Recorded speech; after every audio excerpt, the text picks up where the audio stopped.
Well, hello, me chooks. Matt here. I'm doing another live. It's just gone. What time is it?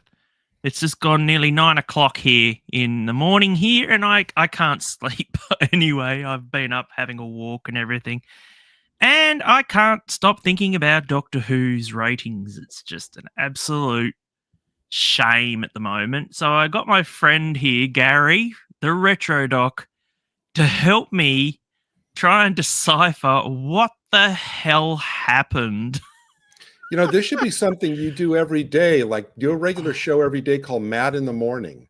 No, I was going to call it well, I was actually starting to do a video before this, and it was called Morning. I was going to call it Morning Crumpet because great, because I like a bit of I love a bit of crumpet in the morning with some Vegemite. There you go.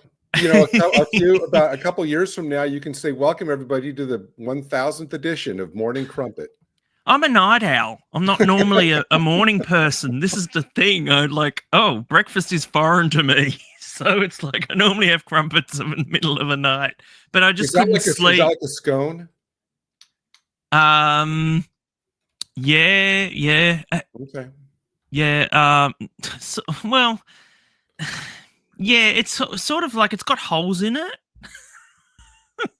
Okay. And I remember when I was in the States visiting.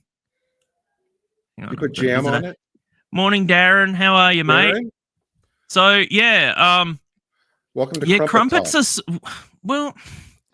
crumpets are sort of like when I went to America, like your crumpets are totally different to ours. We don't have that as a matter. It looks like a waffle. Yeah, we have like toast. Yeah, no, it's a bit thicker than toast, and it's like these ones are round. You can get square ones too that split in half. Okay. But the ones I like are the round ones. We actually have a crumpet factory here in Tasmania. So that actually makes the crumpets, and they're really and they go like nationwide or whatever. But do you eat them by themselves? Do you put like jam on them or something, or what? Yeah, you can put anything on them. I like myself a bit of English muffin. Thank you, Darren. I know now. I know what you're talking about. I love English muffins. It's good. It's got holes. It's weird. I do like English muffin as well, but there's a slight different taste to it. And when you put the butter on and everything, because it's better with butter and not margarine. But when you put the butter on it, it actually soaks in to the actual crumpet itself, and but it can get a bit messy. So. Yeah, but love it. But you can have too many of them. You really can. Very good. So anyway, what do we think about this Doctor Who crap? What the cope? Look at the cope. Oh my god! You know, just as a like sociological study, I mean, what's going on today with the coping would provide like, you know, thesis topics for sociologists, cultural sociologists for like the next 5 years. It's just amazing that, you know, it goes from, well, it's Easter, nobody's watching TV, to which in the next Saturday, that argument's going to blow up.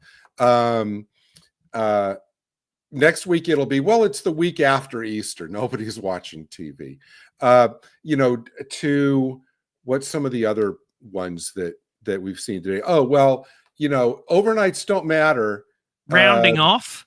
Yeah, they're rounding off to 1.6 because it's higher. Yeah, it's the +7s, which those people are forgetting the overnight number that we all saw earlier today. That includes iPlayer numbers up to, I think it's like 2 in the morning or something. It's like those ratings go from include iPlayer from like 8 in the morning until like 2 in the morning plus the live thing. So that accounts for a good chunk of the initial iPlayer number. So I don't know but everybody seems to think these numbers are going to double in the next 7 days.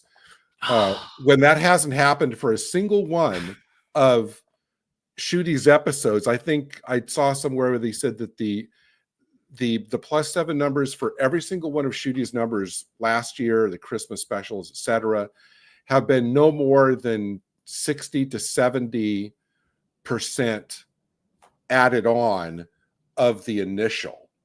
Well, So the initial ones from last year, I was looking at it and I was like, oh, they're 3.5 million. And I was like, that's not too bad. And then I realized that wasn't the overnights. That was the whole thing. And yeah. I was like, that was a consolidated. And I was like, this is crazy. This is absolutely crazy. Just And it's the one thing that's hard and almost impossible to be able to tell is, are the people who are coping so strong, are they just RTD acolytes and desperate to validate what he's doing, or are they Doctor Who fans who are just living in fear that if the show gets canceled, they'll never see it again, and so they're worried about that. But these days it's impossible to tell the motivation behind all this cope. yeah, but as I said in my my little video last night, is the fact that the audience that he is preaching to and that he wants to have on there was there. They were there last night for him. And that was it. And that goes to show just how much he's lost with all us old folks, old Doctor Who fans. It's just, okay, so you got your fans now. Well done. You're not going to get any better than this. I am really shocked by that number. And Darren, I was too. I was too. Said quite the type 40 yesterday. Wonder if Chris needed some tranquilizers last night. Yeah, look, I'll only just address this once. Gary was there too, so he can validate it as well. Not is all as it seems, and it's not, as we were saying, do not blame Chris. It is not Chris's fault at all on that matter. Okay? So we wanted it all warts and all anyway. We wanted to show this is current fandom, isn't it, Gary? This is, if we are in a room with a certain type of Doctor Who fan, the one that Russell is going for, this is what happens. Whether or not it's in, they cannot cope with the current that we don't like it. I wonder why. Well, it's kind of like they said at the start of the old, and they have to run away. This is the stupid thing. They cannot they just cannot deal with this current. They cannot deal with any situation. Whereas we are adults, we have life experiences. You cannot run away from your problems, and this is one major problem. This show is one big major problem. I mean, to Darren's point about yesterday, I mean, it's like they said at the start of the old Stingray show. Anything can happen in the next 30 minutes. You never know what you're going to get with a live stream, really anytime. And so, but you're right. I think that everybody is so, whether it's people being territorial or they've invested, I think in some, I'm not speaking for any specific people, but I just know that this phenomenon is out there. I think people have invested so much of their time and money. Not time and money, but no. But I mean, I think there's that certain faction who's invested so much of their sense of identity and self-worth in propaganda like this succeeding, whether it's not only Doctor Who, Star Trek, Star Wars, whatever, any shows like that, which have sacrificed their artistic integrity for, pushing the agenda. The quote unquote fans out there, they've invested so much of themselves in this succeeding, that if that fails, there goes part of themselves too. And it's, I can't. This is the Who generation that he raised. And they can't deal with the fact that it's not going to be, it may not go beyond this year. They just can't deal with the fact. Let me ask you something. Do you think? And as I said, I'm having to deal with it twice now. We're both having to deal with it twice. Well, but here's the thing. I'm one of those. Okay, I think also one way that you can maybe divide people out is ask, would you rather have bad Doctor Who on the air or no Doctor Who on the air? I am of the camp, I'd rather have no Doctor Who on the air than something that calls itself Doctor Who, but then desecrates the entire legacy. Given that choice, I'd rather have no Doctor Who. There's a sadly large faction out there who will accept anything with the Doctor Who label because it says it's Doctor Who, and because they think if they don't support it, they have to support everything that calls itself Doctor Who, no matter what it does. I actually personally, I think that's sad. I wouldn't do that, but I'd rather have the desecration of the legacy stop, in the hopes that maybe someday it would be resurrected by people who want to treat it right, than just to have it continued on for the sake of having it go on. I think what's happened is that, I mean, we only had the original template of the classic series. Russell only had that original template of the classic series of how it worked, how it ran, what worked and what didn't. And I think now he is looking at the current era only. So he was like, he was looking at, how can we improve things from this era, this new era? And what he's done is like, okay, let's put sex in it. Let's put, which we were always worried about. I remember asking Colin Baker about whether or not, because a lot of us at the time, it was Matt Smith, and a lot of us at the time were a bit worried there was going to be a bit of hanky-panky in the TARDIS, because it was getting that way, especially with the River Song character. And we were just like, really? And I remember asking him, he may have changed his views now, of course, but he said, no, I don't think it belongs in Doctor Who. But mind you, though, he also changed the fact that he reckoned there shouldn't be a female in the TARDIS, Well, so remember when, it's whatever suits them. I can't remember what the episode, what was the Matt Smith episode? And this was like either the second or third episode, where he gets her back, and then Amy makes the pass at him at the end of the episode, and he kind of freaks out. That was very early on, wasn't it? Right, because that was before. That was like the second or third episode. Right, that was just after the Angels, wasn't it? Okay, then that was at the end of the Angels, because it was in the episode after that, which was the Vampires one, that Rory came on as a regular. He went to Rory's bachelor party, grabbed him, and at that point, Rory was part of the trio. And even in later times, Moffat said that that's the one scene in his tenure that he would either not do or drastically change, because he said he got the tenor of that scene all wrong. But I remember at the time, people freaked out, because it's like, oh, is this what we're going to get? We're going to have this kind of, Amy going after the Doctor. Well, it had happened numerous times before then too, hadn't it? Just, the companions in love with the Doctor, Well, and I think Moffat also realized that only in the new era, never in the old era. Well, but I think that in the old era, all it took was, a companion, like, meeting somebody, and then, like, by the end of that story, they were in love with them and they left to get married. But here, I've always liked the scene with in the classic era with Peter Davison. I can't remember the name of the story, but it's the one where he was working with this other woman. Kinda. Yeah, I think it was. She was in a blue suit or something. She was like suit. in a complete. Kinda was the one where it was that the woman with the breasts. Anyway, she had a bit of a bust on her, but it wasn't Kinda. No. Oh, you sure? Oh, I think it was. I think it was Terminus.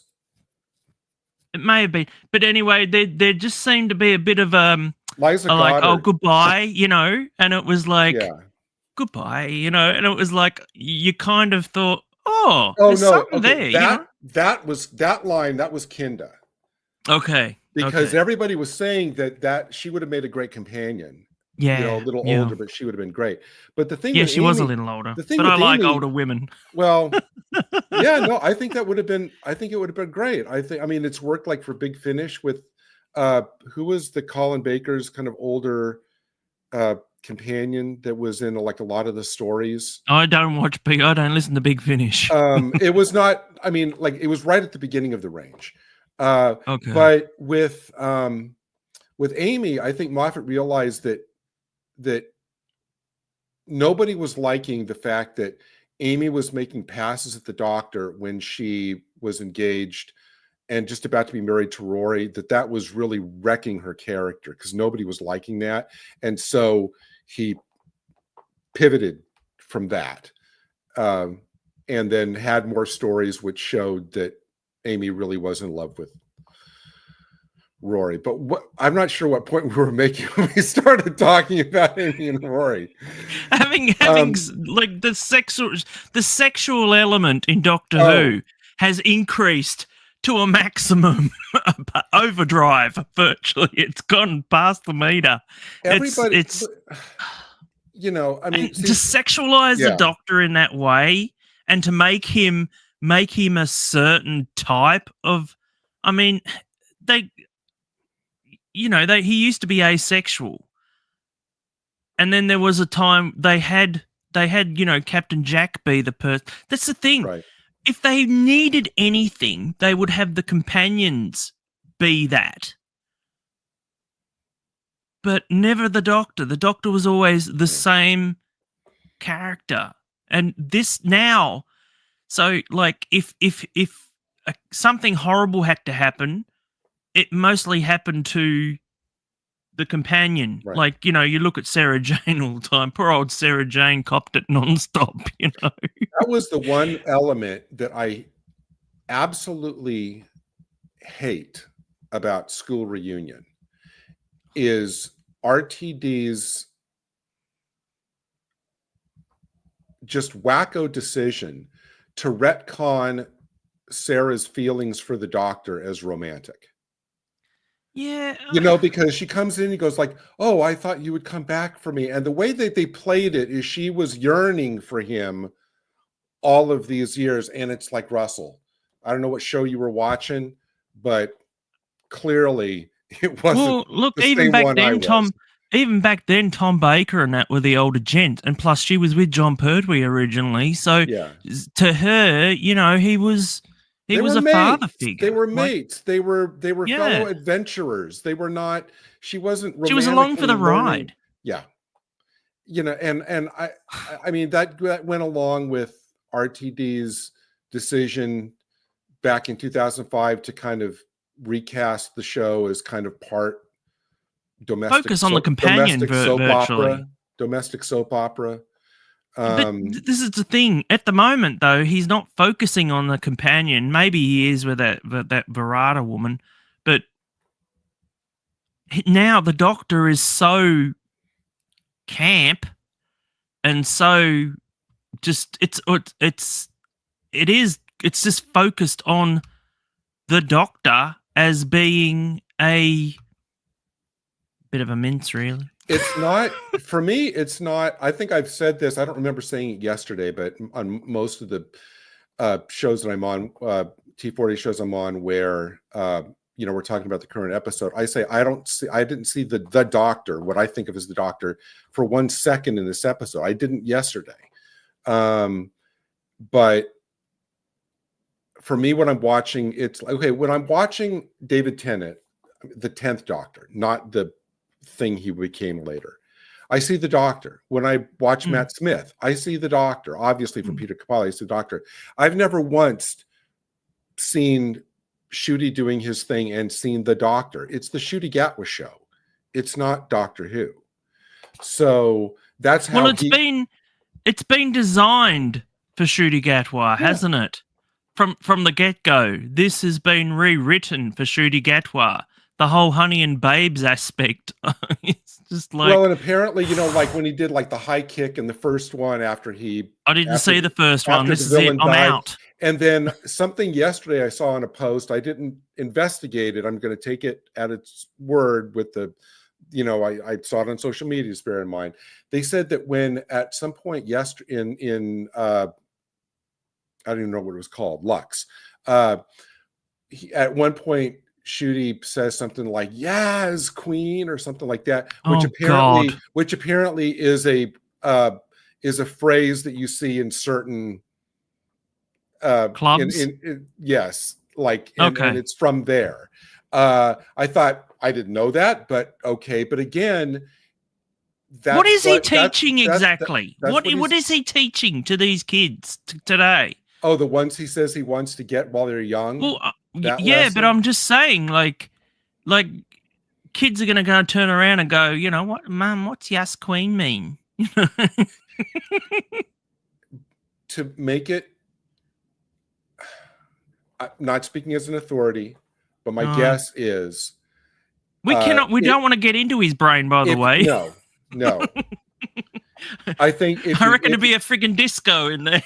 Yeah, if you make, my guess, my uneducated guess is if you make it sound, cool and of the moment, where it looks attractive, where he's flying around in this machine wearing all these clothes and everything, and if you make it, I guess if you make what he's doing and what he's saying and how he's saying it, i.e. from the Goblin one, I've been snowman as an example of that. I never got that. That went straight over my head, by the way. Me too. Because I am not. I had to thank the Lord that went over my head too. But again, by making those things look and sound appealing, he's hoping, I think, that the really young viewers will be carried away by that appeal and be then open to wanting to make that part of who they are and how they live. That's my armchair psychological guess to your question. Yeah, and basically indoctrination. Yes, and that's one thing that I really have an issue with, and with this recent. I mean, when you look at it, this episode gone, Lux, wasn't that bad. Like, it wasn't overtly sexual in any way whatsoever. It was actually like, if I would probably put it on par with Fear Her. Well, a bad episode that actually wasn't that bad, but the thing is, it's lost so much of its value, and I'm so worried. Well, I'm not worried now because I know that it's gonna get it's on its way out now, literally on its way out. The writing is on the wall in 100-foot tall letters at this point. But the thing about it is that obviously you have episodes like Rogue last year, which again, it's not Doctor Who, but that was an episode where they were putting the whole sexual agenda the whole sexual element was on the front burner. In episodes like the one last night, it wasn't the sexual element that was on the front burner, but it was other aspects of his agenda, like, white racism, elements like that. And I don't care what anyone says. That was front and center. That racism thing was one of the things to be put front and center. Right. Again, I'm so sick of it. Not every freaking episode has to be about racism. It wasn't in the last one. It wasn't in the classic era. But every episode of his show has to be about some part of his agenda. If it's not sexuality, like in Rogue, so this episode we're going to backburner the sexuality, but let's move the racism aspect to the front for this episode. It's like, it's like every episode is not every element of his agenda, but every episode is about at least one of the elements of his agenda. Yes. Yeah, there's no. He only just swaps the blocks. Really, He swaps them. every Yeah, now and then. exactly. He swaps them out. And you made a great point yesterday that I absolutely agreed with, which that it's really sad that there's so much uh, artistic, and in this sense, I mean actual artistic, talent and creativity and effort being put into something like creating the Lux character, whether in the 2D or the 3D aspect of it, in service to something that's so just rotten. It's banal. It's Yeah. just it just didn't need to be like. It was just a waste of talented people, because I feel really sorry for those people behind the scenes that they did quality work, and unfortunately no one's seen it. Well, and hopefully those people will be able to use this on their CV to get No, I more wouldn't. work. Well, no, if you had a hand in creating the animation for the Lux character, I think you'd have something to be, maybe not for the overall episode it was in, but for just the nature of the animation itself. There's a lot of things people don't put on their CV. Oh, okay.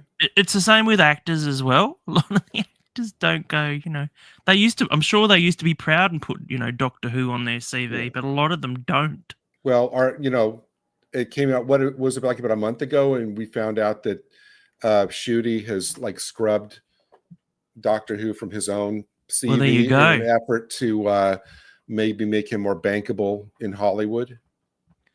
Well, he has been at the Oscars, Gary, so he's doing, he's at the West he End. was on stage. He's doing that Shakespeare thing for the next 11 weeks or something. So he's a terrible actor. This is the thing. It's like maybe he's trying to make enough money to, get a plane ticket over here to Hollywood or something.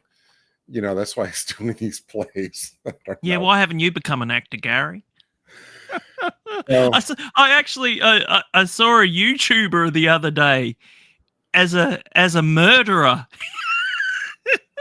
and I was like, it was some English show, and I was like looking at it, and I'm like going, I always knew that guy was a bit dodgy. You mean on like what show? Like a Death in Paradise type show? No, on a documentary series. When they do the whole going like they actually show, like they use actors to show recreations. Okay. Yeah, recreations. That's it. All right. And then they narrate over the top of it or whatever, and they bring in experts and all that sort of thing. And I was like, oh, I always knew he was a bit dodgy. he wasn't playing any sort of killer. He was playing like a serial killer. I was like, I wouldn't put that. What are you? Are you a YouTuber or are you an actor? What are you? But another thing, and I think I posted a couple. I didn't post, but I replied in a couple of things I saw this morning because, like I said, I spent the better part of the morning just being caught up in all the copium, which was going on, and all the excuses.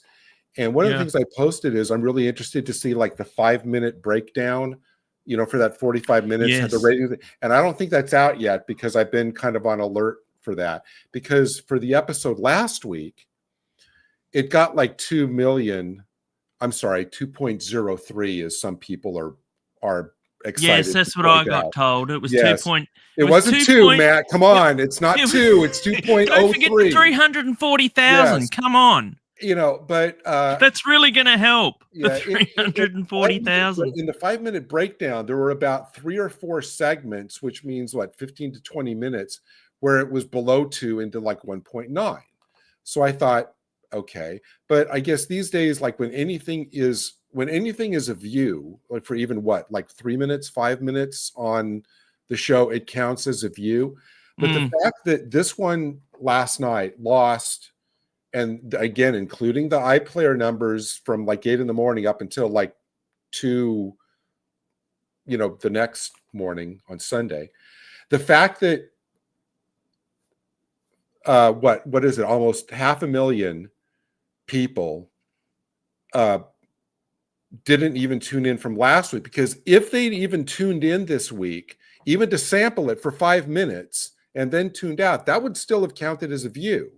So unless I'm misreading it, 500,000 people didn't come back at all, even for like 3 minutes or 5 minutes, which would then have counted as a view, even if they wouldn't have watched the whole thing.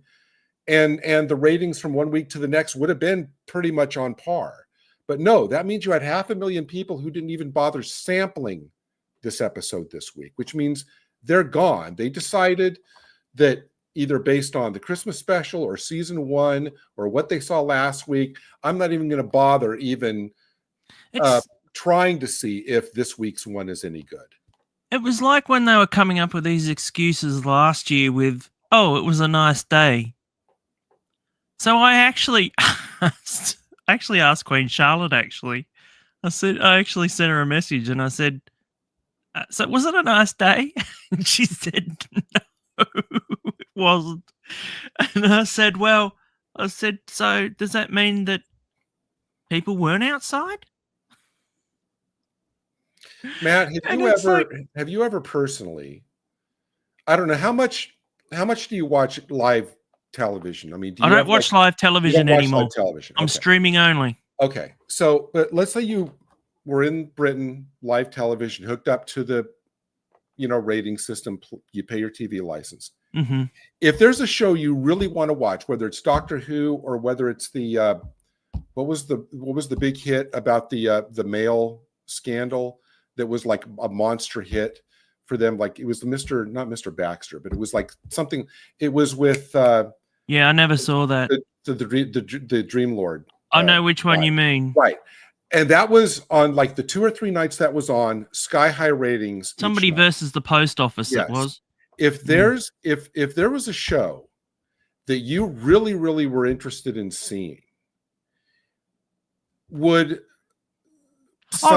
it wasn't available on streaming, would sunny weather prevent you from like live watching a show you were really, really eager to see? Well, no, because it's different in Britain, because they don't get many sunny days, Gary. And if you tell that to a Brit, they go, well, that's actually true. Well, okay. It's like, well, okay, so like you wouldn't like it here then. Because the weather is up and down, and it's like a lot of them do leave because they can't deal with the fact that the weather changes so quickly here, I'm not saying that people in Britain don't like to take advantage of sunny weather, but to make it seem like everybody in the country goes outside at that particular time segment of the day.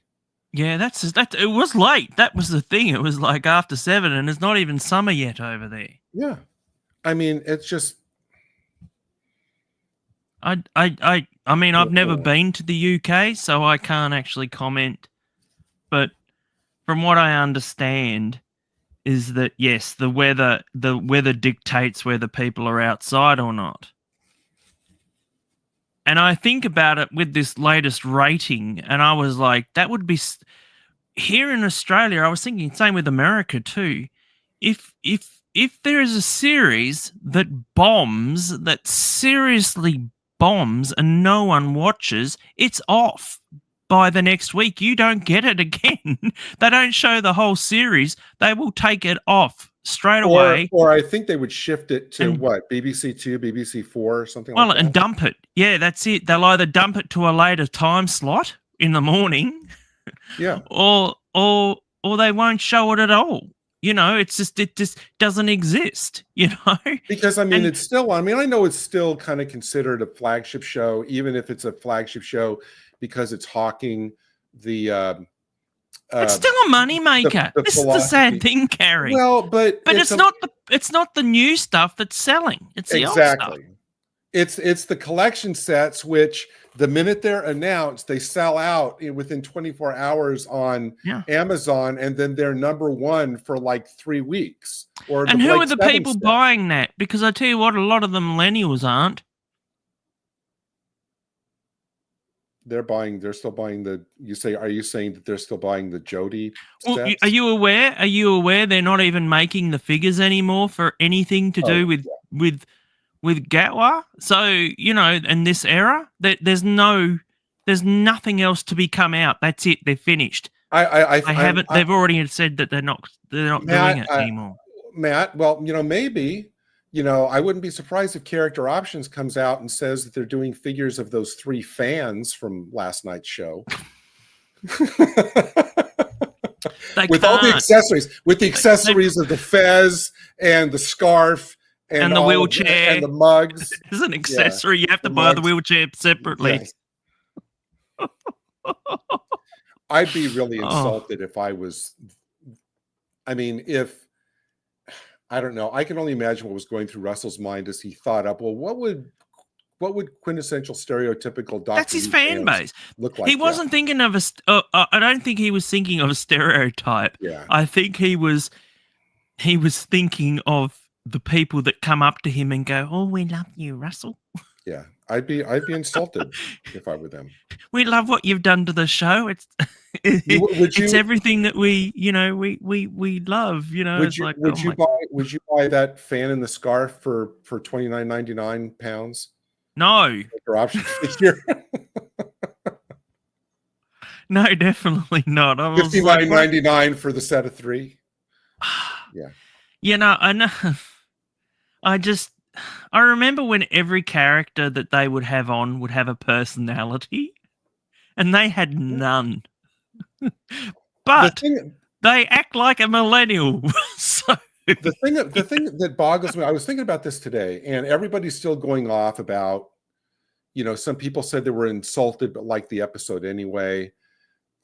Some people said that, they love it is quite divided.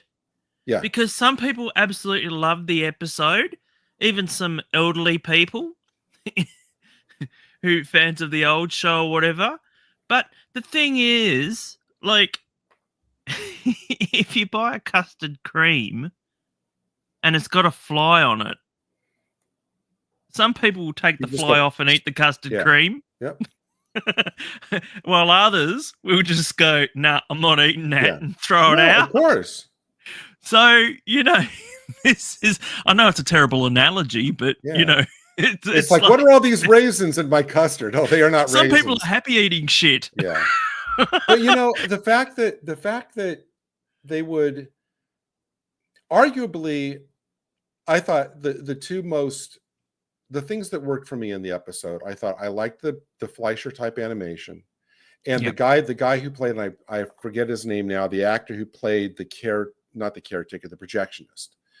I thought they should have done more with him. But the fact that so those are arguably the two most successful elements of the episode. Why then you would basically stop your episode cold for what was it, like 10 minutes to animate Shooty and Belinda, and then go to that fan thing, which lasted like at least 7 or 8 minutes, and then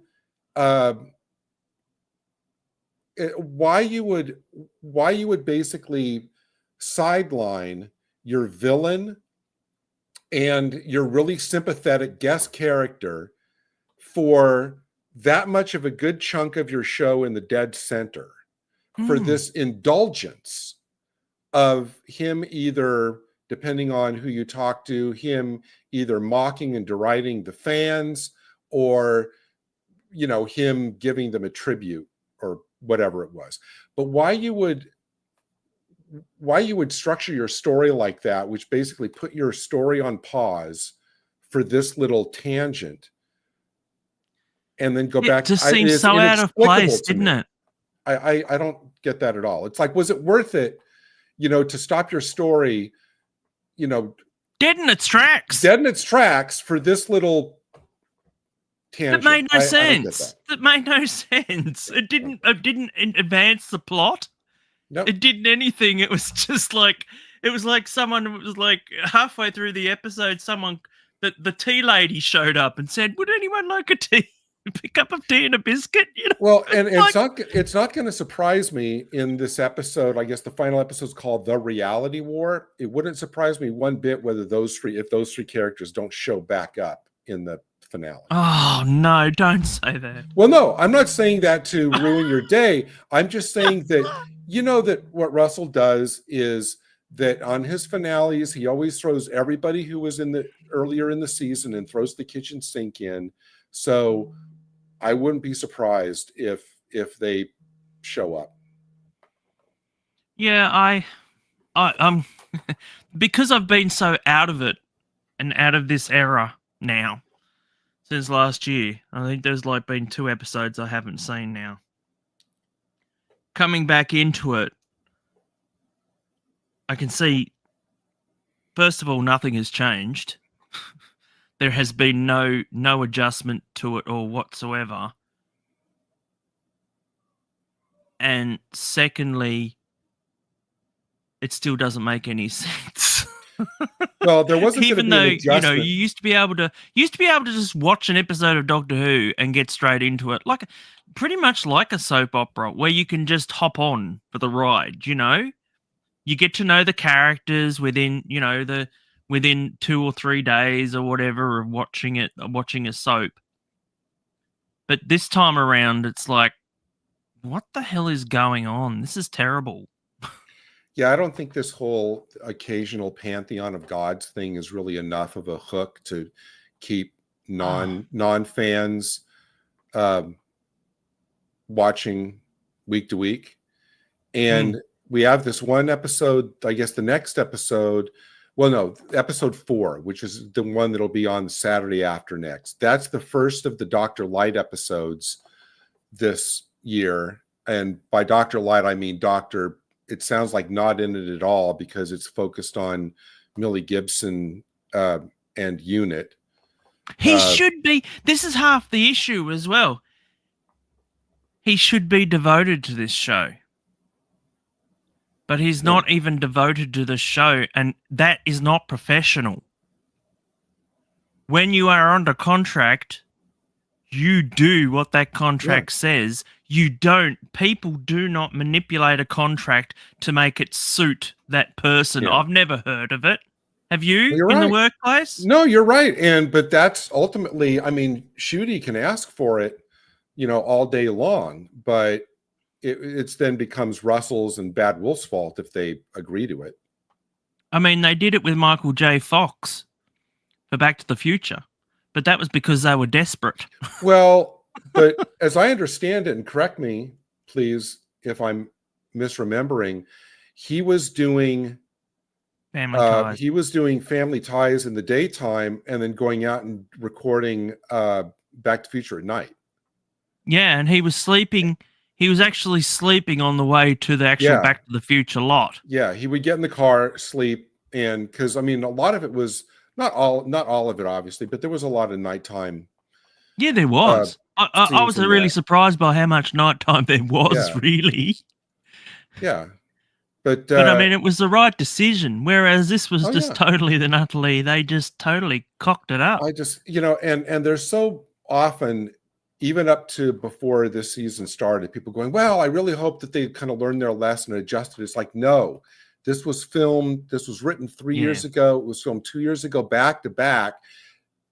It's 2022. Almost all of this season was filmed before the first season ever started airing. So there was not a chance that there wasn't even any feedback. So everybody's saying, well, I hope they learned their lessons. No. Well, I was thinking because he was like, oh, I would have turned around to the fans and said, so who's your favorite Doctor?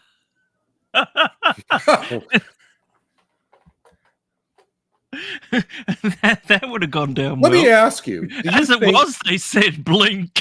Well, okay, that's just what I was about to ask you. Do you think, there's probably nothing to it, but do you think that was a dig at fans who just go blink, blink, which, by the way... No, I think that was a dig at Moffat. I think that was a dig at Moffat. Did that surprise that he would? He wouldn't do that with Chibnall. Right, but were you surprised that he would take, since you interpret it like that, are you surprised that he would take that blatant of a dig at Moffat? Yeah, because he thinks that's okay. I think he's more of a friend of Chibnall's than he is with Moffat. I thought they were all three. I think he's always been a bit jealous of Moffat, especially during his main era, Davy's main era, where Moffat's shows were more popular, and he was trying to outdo Moffat because no one was liking his stuff. And that's actually one reason I can look at Midnight and see it, for all its glory. It's just he's been trying desperately, and a lot of people can't see that, and they think it's one of his greatest works. Well, recently when we were doing the 20th anniversary, commemorating the 20th anniversary of New Who, and everybody was focused on the Eccleston seasons, the first one, and you look at the list of stories and the writers in that season. Pretty much every single story of the most successful stories in that season, every one is written by somebody else. Yeah, and now you look at this one. You look at this two series. I mean, except for last year, I think he did there was one that he didn't do. That was a Moffat episode, wasn't it? Yes. All the rest he did himself. And he did all the 60th specials, right? And then he did the 2 Christmas specials by himself. So far, no, he didn't. Oh no, Moffat did Joy to the World. Oh, you're right. Yes. So up until today, Russell's done all but 2 of Since the Return. Yeah, right? And we know of 4 writers, so that's it. He's gotten 4 writers on for this season, all of who are just like him, activists. Again, unless I am misremembering when I saw the list of, and one of them's not even got any writing history. Yeah. What the hell? He's picked them, I tell you. He's picked the Thunderbolts of Doctor Who. Are you going to be going to see that? No. By the way? No, me neither. No, it's not. It's Thunderbolts in name only. Yeah, no interest. It's just no. Are you? Oh no, I checked out a Marvel with the last Spider-Man movie. I didn't, and I watched WandaVision, was really disappointed. Haven't watched any Marvel TV since. Haven't seen any Marvel movies since 2020. No, I don't. I have no interest in it now. It's it's sad. It's like Doctor Who. There's going to be nothing that's going to bring me back to watching anything that's I used to love as a kid. I'm going back. I'm doing all this stuff. I'm looking back at classic stuff that's available. Yeah, I've just started watching Stargate for the first time, so I jumped into that franchise. Oh, you've never seen that? No, I'm actually. What is wrong with you? No, here's why. Because I got a story about Stargate. You and I have loved. You and I did a thing about physical media before. I recently bought this. Oh, was that Stargate Atlantis? All 3. Yeah, I've got the Blu-ray box set of that. Yeah, and the reason it looks a bit bigger than the one I've got. It's from VEI. Is that I don't know what company did yours? Maybe they're. No, mine's different. Mine's this was UK version. That was the one on Amazon. But the reason I didn't watch it back in the day when it first started is because it was on cable and I didn't have cable.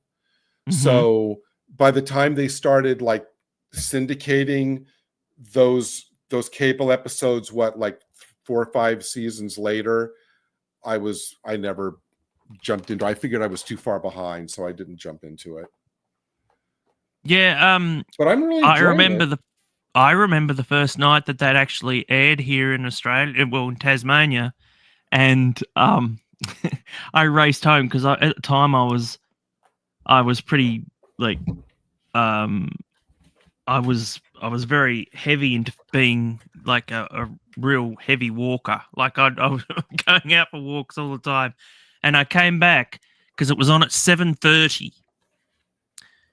And it was during summer, and I turned it on, and I didn't know what to expect. I was just expecting the movie, Mm-hmm. And then all of a sudden, this woman starts taking a kid off.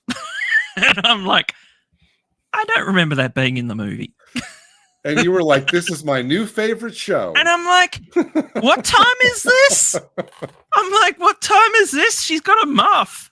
And I was like, you know what I thought you were going to say? I thought you were going to say you tuned in and you thought, wait, MacGyver's in Stargate?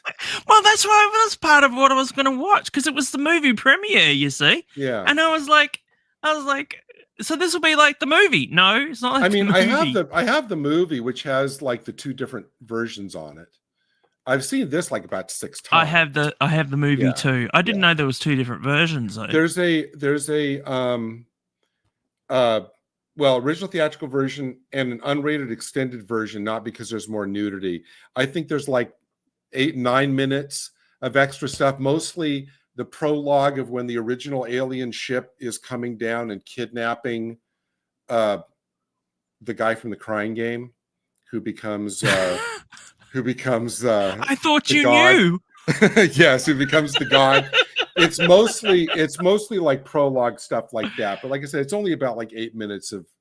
It was weird. They're saying that the Crying Game now is also banned, but it was just released here on Blu-ray. So I'm not sure. I would think that. I wonder if it's been cut out. I would think that movie would have more cachet now. You would think, but no, because well, but the thing is though, the character of who's the actor that played him? Oh, he's Irish. Gabriel. Anyway, he vomits when he finds out that he's a man. Oh, I know. And that's what they get offended by, the fact that people vomit when what is his name? He's a great actor, but he was in another movie which I think is fantastic, where he plays. It's based on a real life story of this Russian serial killer, and he plays the guy who initially was this low level guy who was tasked to investigate it, and he's astonishing in that movie. He's a wonderful actor, and I can't think of his name now. It's a different guy. I always thought that was Gabriel, but no, it's Stephen Ray. Stephen Ray, yes. And the movie I'm talking about is called Citizen X. If you like Stephen Ray, you have to track down Citizen X. Donald Sutherland is in it, plays this Russian general who is his guy who's kind of like overseeing him and everything. But Stephen Ray is magnificent in that movie. I think it was a cable movie, but I saw it on a video rental, but I'm sure it's out there in the wild and you can find it half a dozen different ways. But if you like Stephen Ray, it's a wonderful film called Citizen X, not part of the X-Men franchise. But no, you got to be careful. Well, neither is Malcolm X. Yes, it's not. No, it's not. Don't rent Malcolm X. It's called Citizen X. But no, so I'm right now, the early part of Stargate season 1 is mostly still like Planet of the Week type things. Yeah. They haven't really started getting into what I understand is the mythology, which kicks in at some point. Well, I've been wanting to get back into the Avengers, but I've gotten a whole heap of Blu-rays, and I've got way too many now, and I've just ordered another one this morning. The Dick Tracy on the classic serials. They're on Blu-ray. Oh. Someone's actually had them. I think they're remastered as well. The original RKO. Okay.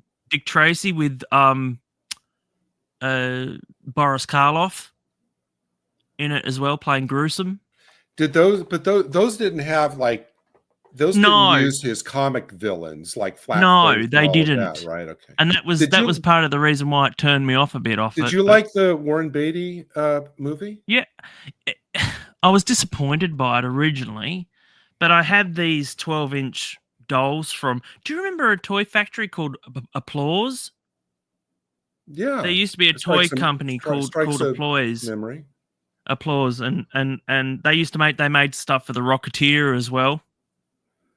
And they did a lot of stuff for Hanna-Barbera and that as well. But like I've got what was the name? I've got Madonna, but I've like got Breathless Mahoney. I've got her Breathless Mahoney doll. I showed that to my friend. He couldn't believe it. He was like, "Oh my God, you've got a Madonna doll!" And I was like, No, it's Breathless Mahoney. I really enjoyed that movie. I mean, I saw it 3 times when it was out. I loved the use of primary colors all throughout. I thought that to recreate that kind of comic, Sunday comic feel. I liked the it was kind of larger than life, but I liked the Al Pacino was hamming it up, and I thought it was great. I thought Madonna was great. I thought the music, a lot of the Sondheim songs in that, I thought was great. I remember really enjoying it every time I saw it.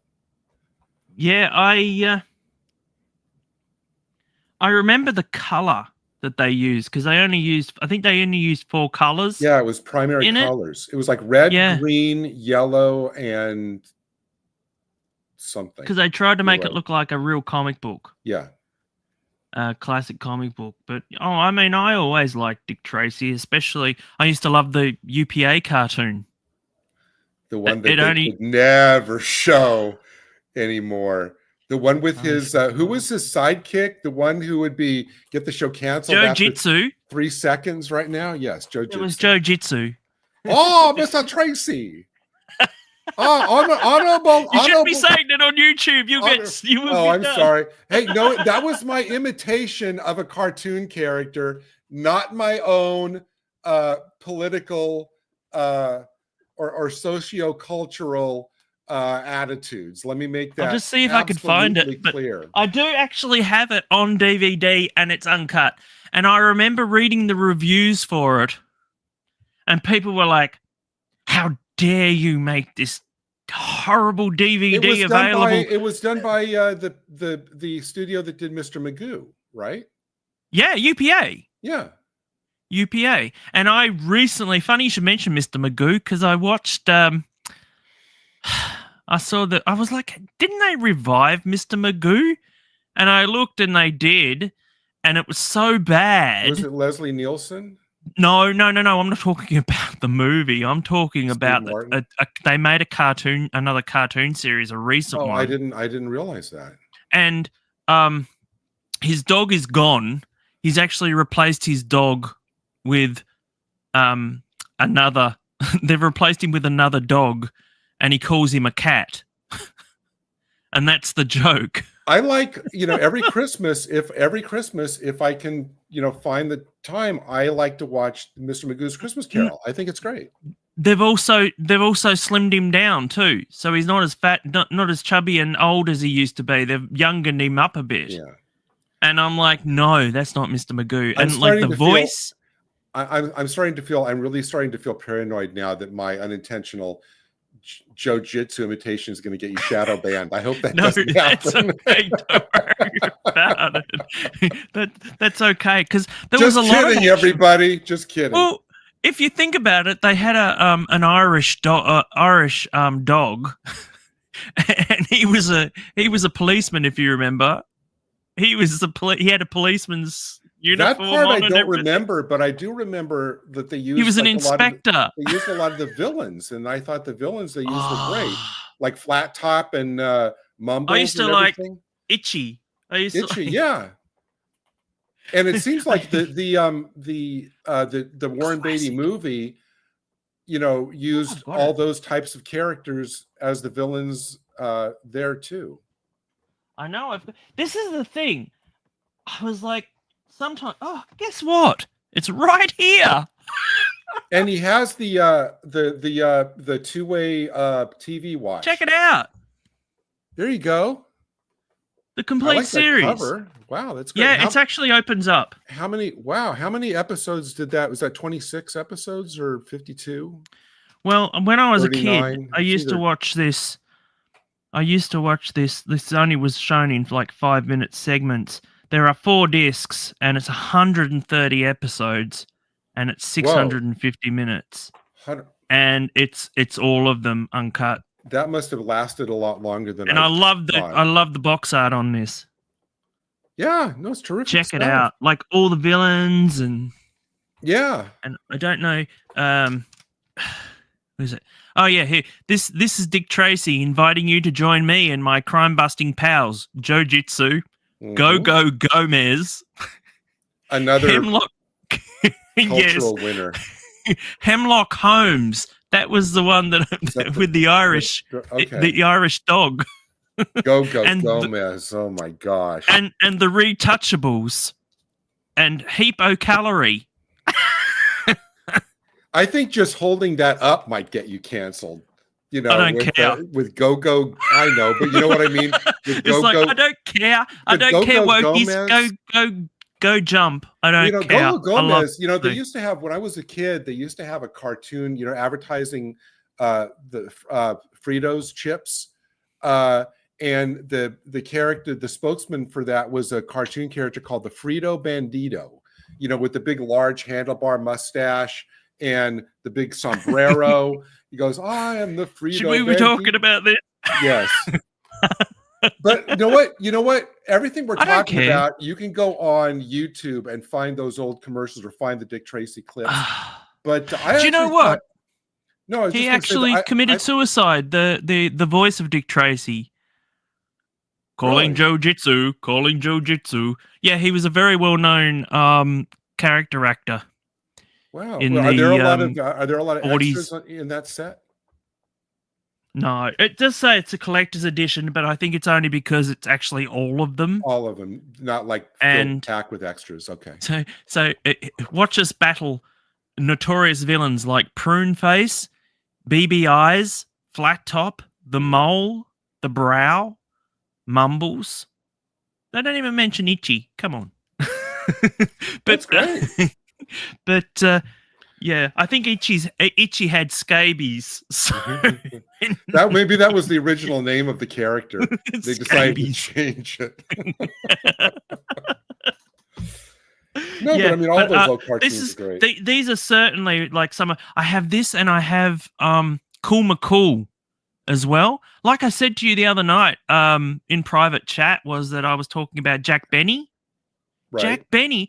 I remember Jack Benny, and I was like, I've heard this voice before, and it's the voice of Cool McCool. But he didn't play Cool McCool. Cool. That was a Saturday morning cartoon over here. I don't know. Yeah. We used to have 5-minute segments. They used to show, it was much like Dick Tracy, where they would have it on an afternoon just to fill in time. They would have this. They would have Hercules. Was that the one with the? Was that the one with the unicorn? Went, hey Herc, hey Herc. That one. Yeah. Yeah. Okay. Yeah. The the fawn, I think, is what you mean. Well, not the unicorn. He was a fawn. So many of those. And he used to play the flute. Yeah. So many of those shows used to have like multiple segments, like the George of the Jungle segment used to have Super Chicken and Tom Slick. So it wasn't just like 30 minutes of just like all Superman cartoons. And so I guess you could take those out and sell them to other countries in little 5-minute things of just those, not in the original form of like the half an hour where they're all different. So yeah, no, I'm not surprised you said you saw them in all 5-minute form. Yeah, I mean, yeah, you're right. No, you're right. They did do a lot of that, and I was really surprised. I remember I got all the Hercules.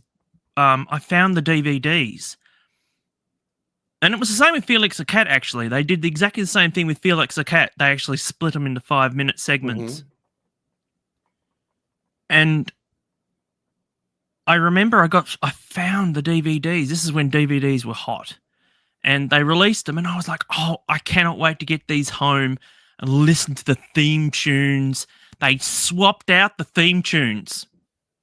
And they were the worst songs I've ever Why did they do I was that? like, because, well, I think Hercules was sung by a well-known pop singer.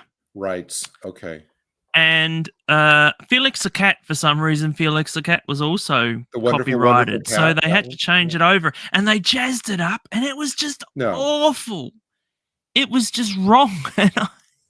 That's like that's like changing out like the Underdog music because the theme is so much a part of the show. It's like, don't change it.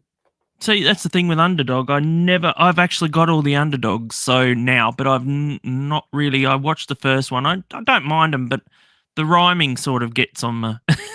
I was never on the rhyming. I watched a few Underdogs. I was never. You know what I loved was all of the Jay Ward stuff, Bullwinkle.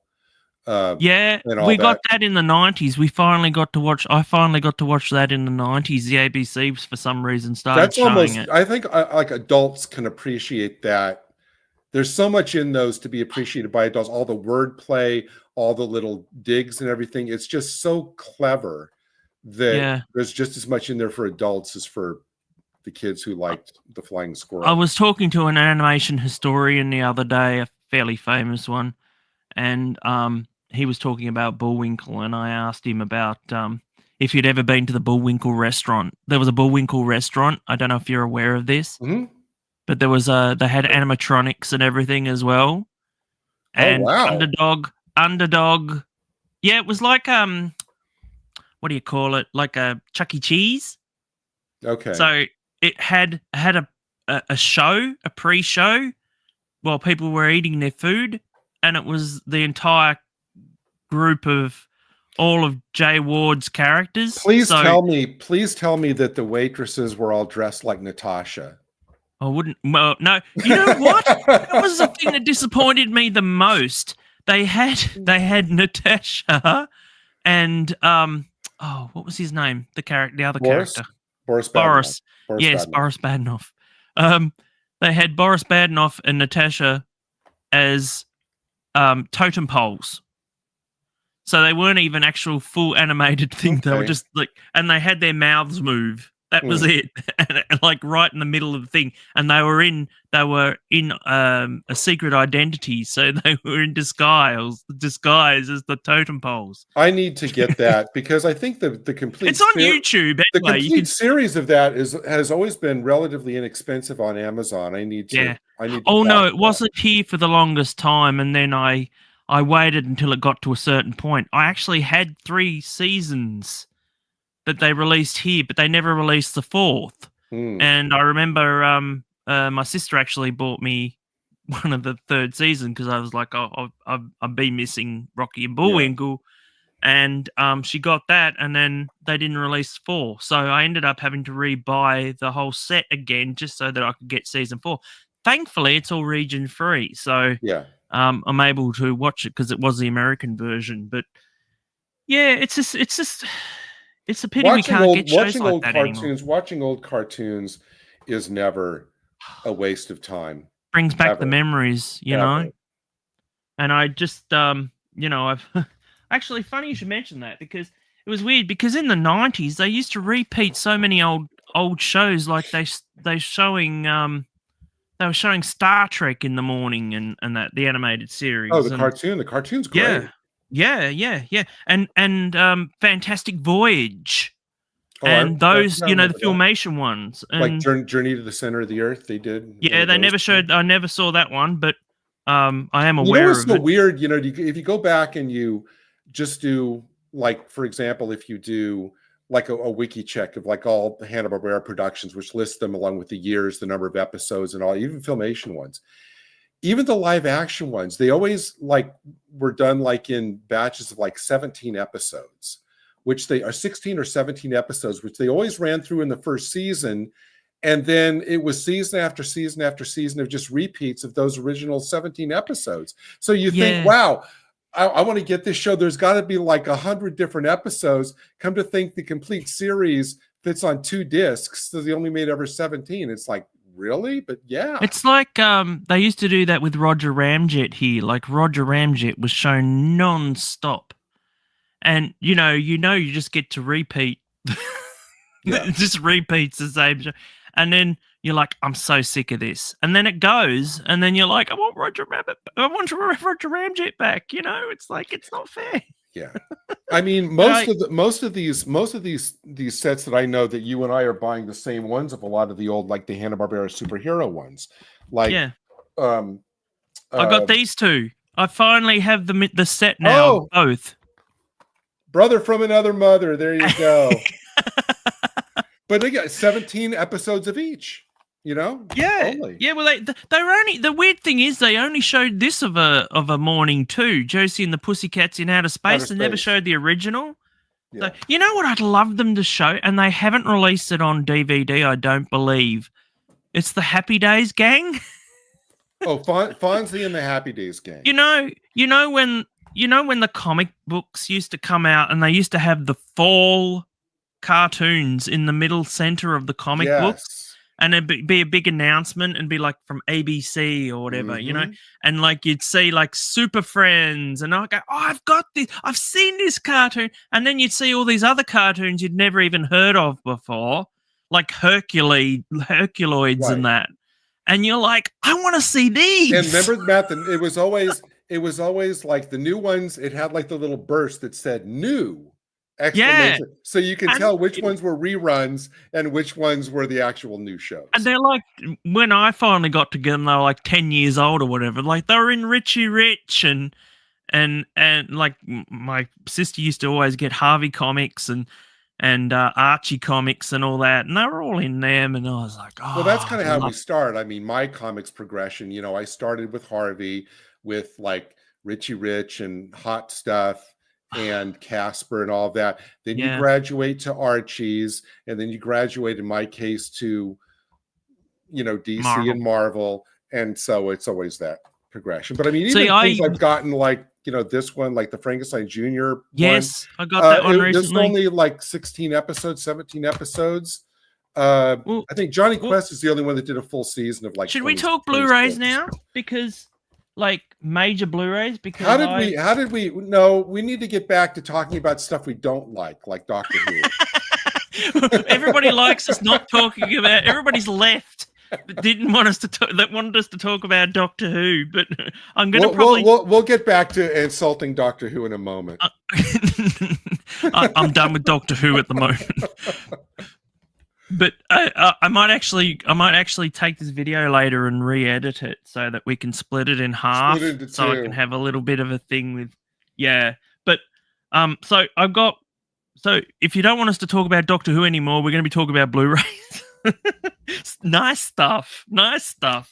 So okay, so I got something you may be interested in. You're a more prolific purchaser than I am. I think you get, which is I've great. Got way too many. No, I've got way too many. But the thing is, though, I know that when having dealt with elderly people and that in recent times, and because I am getting older, I'm like, you know, I kind of need to prepare myself, because I know, especially with the streaming era, is that this stuff, a lot of it won't be available. Dick Tracy, you try and find Dick Tracy on any show, any streaming service either. Right. You won't. And so, you know, but I thought you might like this. So I've got a heap of Warner Archive that I got. Okay. And so I thought, I don't know what you're interested in. See, my interests sort of vary now. For some reason, I'm into Westerns. So I've started collecting Westerns, and I'm going to start watching, and mostly John Wayne ones, right? I'm just in a mood for John Wayne. I don't know why. But because they're good. I like to diversify myself as far as what I watch. And so I recently got this. Oh, I love those movies. So, but this is something special, because what they've done is the first one, or is that all three? First one. First one. They haven't released all two or three yet. First one's the best, so it's fine. Yeah.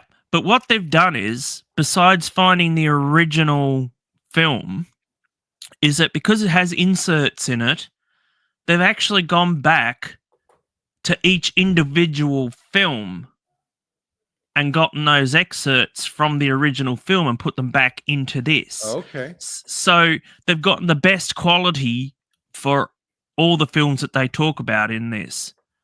So, you know, there's Wizard of Oz and all this sort of thing. So, and Singing in the Rain. And oh, yeah. I mean, that came out in 1974 at a time where, at least for American films, you know, everything was kind of going dark, and we were caught up in, you know, the political stuff like Watergate and the disillusion that everybody had about the way the country's running and the government and everything. And so the tagline, and I'll tell you why I know all this in a moment, but the tagline for that movie when it came out was, and I'm sure I'm going to have you in a second tell me what extras are on there, but I think the slogan for that movie was like, Boy, do we need it now. That's entertainment. Yeah. Boy, do we need it now. And that was literally true in America in 1974 when that movie came out. And it was a big hit back in the day when you could have like the star-studded, I seen the footage, I think that might be in one of the extras there,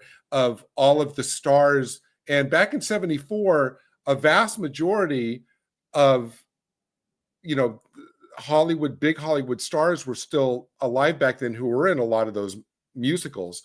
And they had like this humongous premiere where they were all, showing up in the limos for the premiere because these were the musicals they'd starred in. And, they went on to do a second, a third one, which while they were okay, kind of aren't as anywhere near as good. Gotta milk it. If it's popular, you milk it. What are the extras in that one? Okay, so the special features are 50 years of MGM, which is a 1974 TV special. Okay, probably about the premiere. Okay. A vintage featurette, Just One More Time, and an original theatrical trailer. Okay. Does it say it has like any kind of special introduction?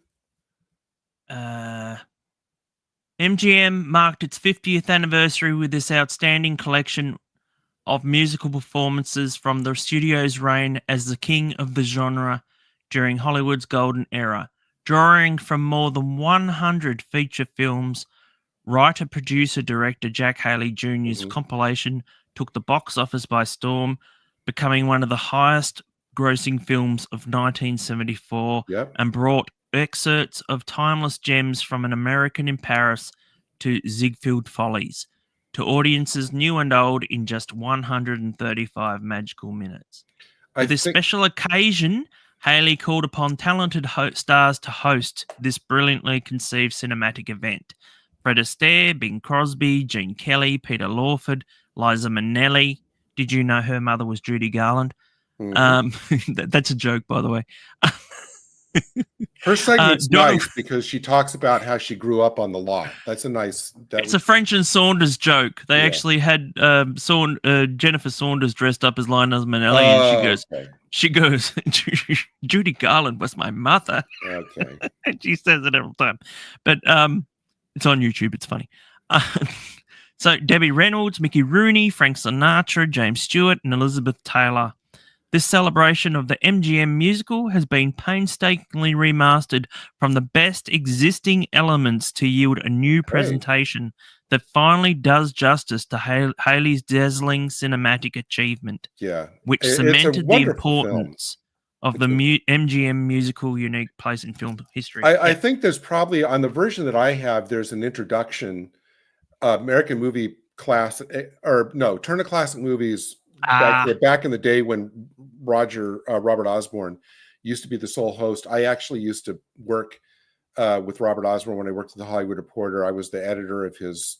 Really, you worked at the Hollywood Reporter? Yeah, for about 6 years. I was the proofer copy editor for his twice weekly column. He used to call me in the morning and says, "Oh, hey Gary, this is Robert," and everything. Absolutely one of the most memorable people I've ever met, and I hope that his introduction to the film, which was not on the original film, obviously in '74, but my version includes the Turner Classic. Maybe they couldn't get the rights for it. It might just not be listed. You might have it on your version. Maybe they just don't. I haven't seen it. I'm gonna put it to but I hope they do. But yeah, it's a wonderful, wonderful film. If you like musicals, because that gives you like all the great highlights. But no, I'm glad you have that one. That's a good one.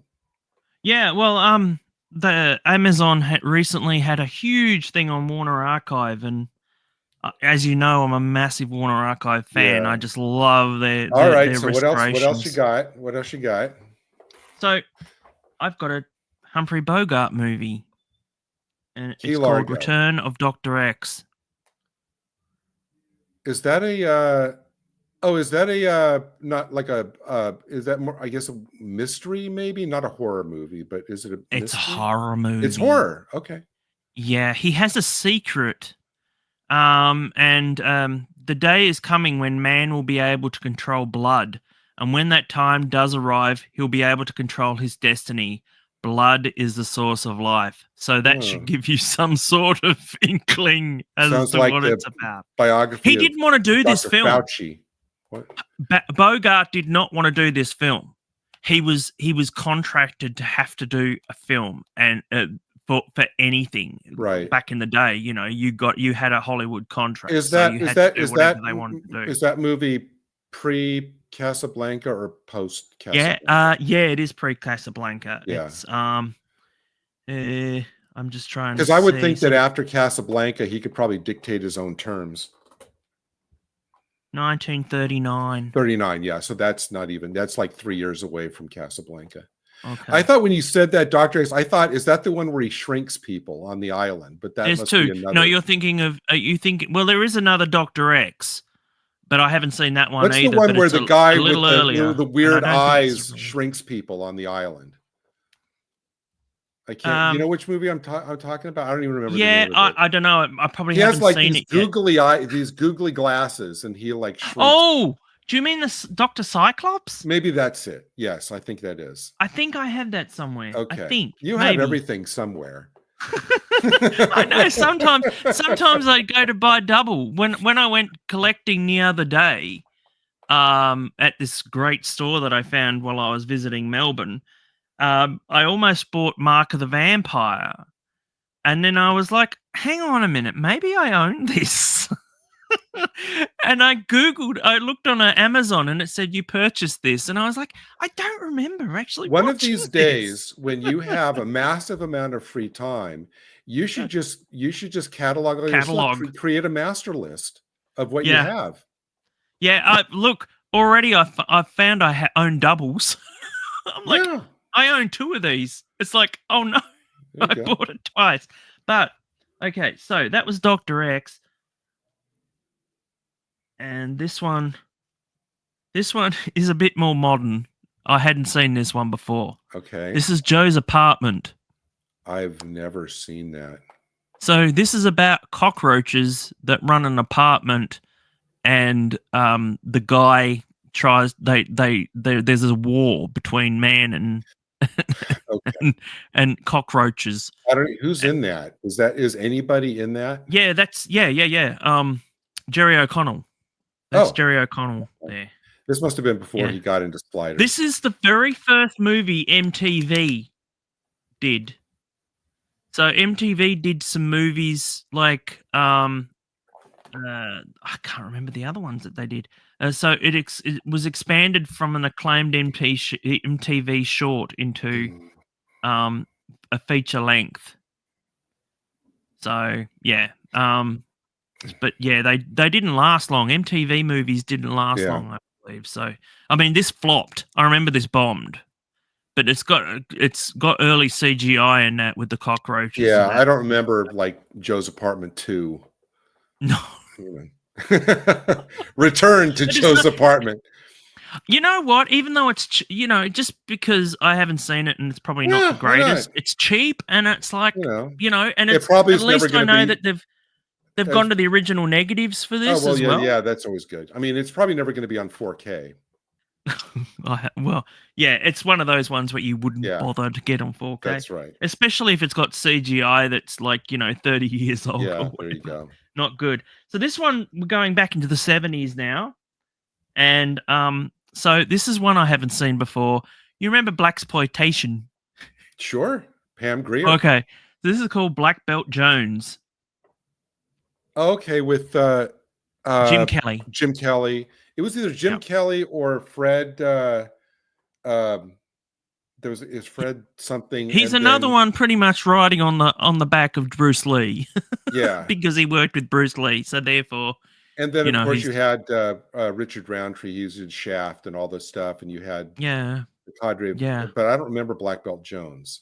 Yeah, well, I'd never heard of it either, and I saw the trailer for it because normally when there's a movie that I've never even heard of, I look at the trailer and I'm like, actually, that looks pretty good. I'd probably enjoy that. I was going to say, there must be some trailer if you bought it sight unseen based on the trailer. Well, yeah, I mean, I do that with a lot of movies because it's like, oh, this looks really good.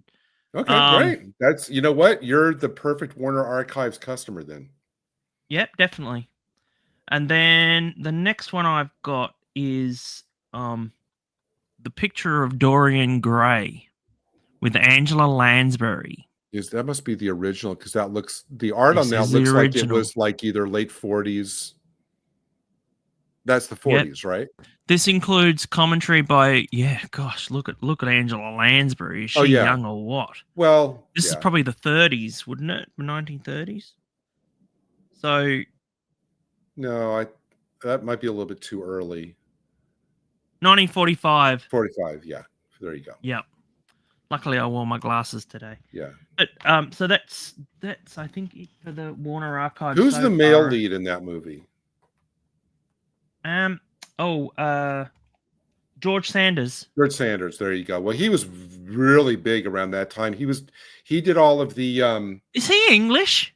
Oh, George Sanders. Yeah, I think he did a lot of the Saint movie back when they used to make like hour-long films and stuff. And I think he was one of the Saints. If it's who I think it is. When Saint was, oh, and he was also George yes. Sanders was also one of the Mr. Freezes in. He was the first Mr. Freeze in Batman. He was the major asshole in the Ghost of Mrs. Muir movie. He was the one that cheated on her. He was a big star back in that era. And he ended up committing suicide, you know. Mm-hmm. Like in the 70s, he was in Doomwatch. If you've not seen Doomwatch. I mean, I know of it, but I've never seen a single episode of that. I think you'd enjoy it. Well, no. I'm talking about the movie. Is the movie? Oh, the movie. You're talking about the movie was made after the series. They've actually lost a lot of episodes from the TV series. The movie was just like a compilation of. No, okay. It's an all new. This is the thing that confused me, because you know our mutual friend Dan Hadley. Mm-hmm. He likes Doomwatch, and I asked him about. I said, "What is this exactly? Is this a continuation of the TV series?" And he said it's a standalone. The people that were the original stars of the TV series make somewhat cameos, but they don't work on the main investigation. Oh, so interesting. Yeah, so when the characters actually get back to the mainland, because it's all set on an island in Britain, when they get back to the mainland to their headquarters, all the originals are actually working there. Okay. So but it's mostly they kind of got big names at the time to do it. So I guess that's a good, you know what? I guess that's a way to make a movie and capitalize on the popularity of the TV show without having that you can film at the same time as the other people are doing the TV show. You know what I mean? You get the best of both worlds. You can use the name for a movie. The big actors they got was oh gosh, what's her name? She's a sister. She's got her sisters in work as well. It doesn't actually say her name. But that's her there anyway. But she was fairly well known. Oh, Judy Geeson. That's it. It's on the front. Oh, okay. But Judy Geeson, her somewhere. Yeah, her sister was also in Bless This House with Sid James, and she was also in Carry On. I think was she in Star Maidens? I think she was. Oh, I don't know that. I don't think that so. Really awful. But Judy Geeson was actually a more popular actress in the movies than her sister. Okay. And so, yeah, it was just she was in the movie that I saw recently with John Wayne Brannigan, and that was just awful.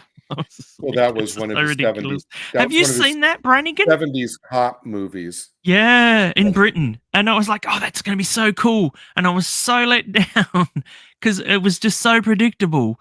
And it was just so stupid because, like, they had to dump money into a post box, right? In the middle of Times Square, not Times Square, but in the middle of like the square that they have in England. I can't remember the name of it, but anyway, so they've got all these police watching this post box, waiting for people to pick it up, and it like time goes on and on and on, and no one's picking up this thing, and they're like, no one's come to collect it, you know. So anyway, they go to collect it, and there's a hole in the bottom in the post box.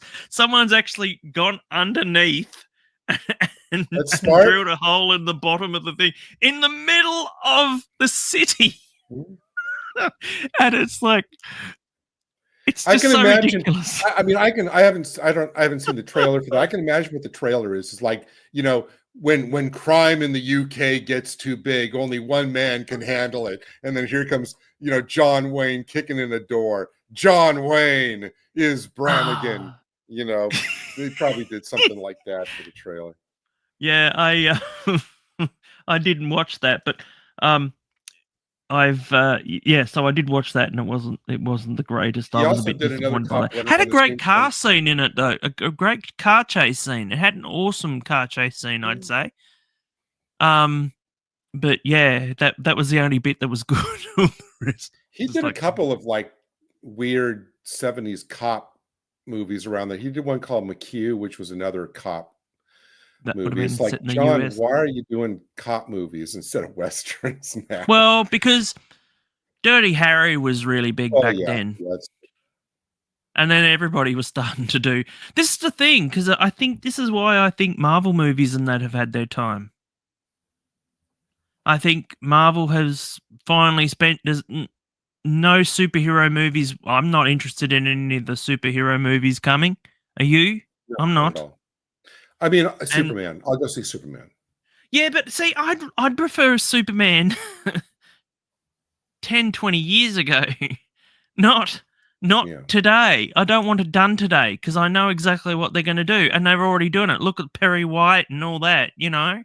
Well, the thing with Marvel, which I think that they, and I mean, I got the feel, I understand they got drunk on the money that was coming in from them and all, but I think what they didn't realize is for a large part of the public, it was an interesting experiment. Even if they weren't comic fans, it was an interesting experiment, or a movie phenomenon that they hadn't been seen before, with all these interlinked films where the post-credit scenes set up and they built and built and built, you know, to the big thing like the first Avengers movies or, you know, the Thanos stuff.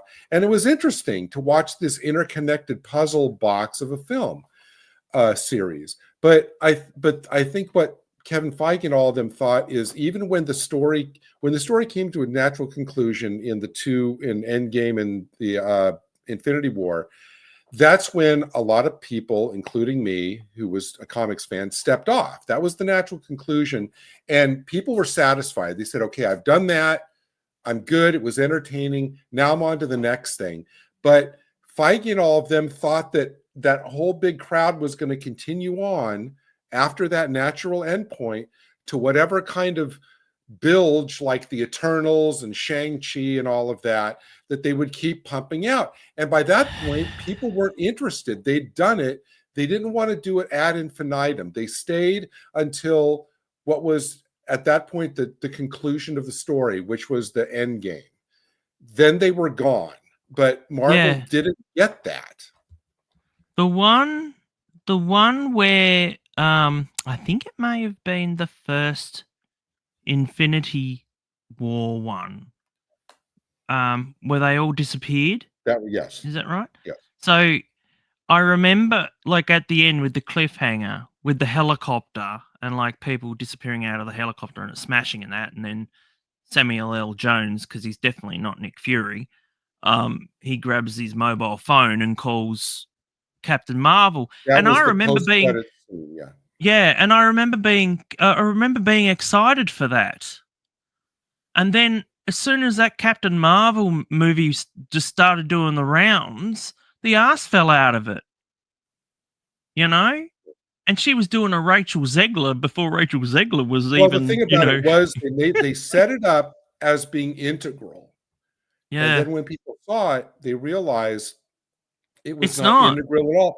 And people realized they've been hoodwinked. And you can't, I mean, and so there's a lot of people that still that are Marvel fans and haven't watched that film. Yeah. It took me about 4 or 5 years to watch that film. People resent being fooled, being feel like they were played for a fool. So they Yeah. came back to what they knew was the end of the story, which is Endgame. Clearly, that wasn't a bait and switch. So they skipped Captain Marvel, came back for that. But after that, the resentment from the Captain Marvel thing stayed with them. And then after that point, they were really out. Yeah. Well, I mean, I remember no one giving a hoot about the character when she was in Endgame. They were just like, she ended up, wasn't she the one that ended up like cutting his head off or something? Or was that someone else?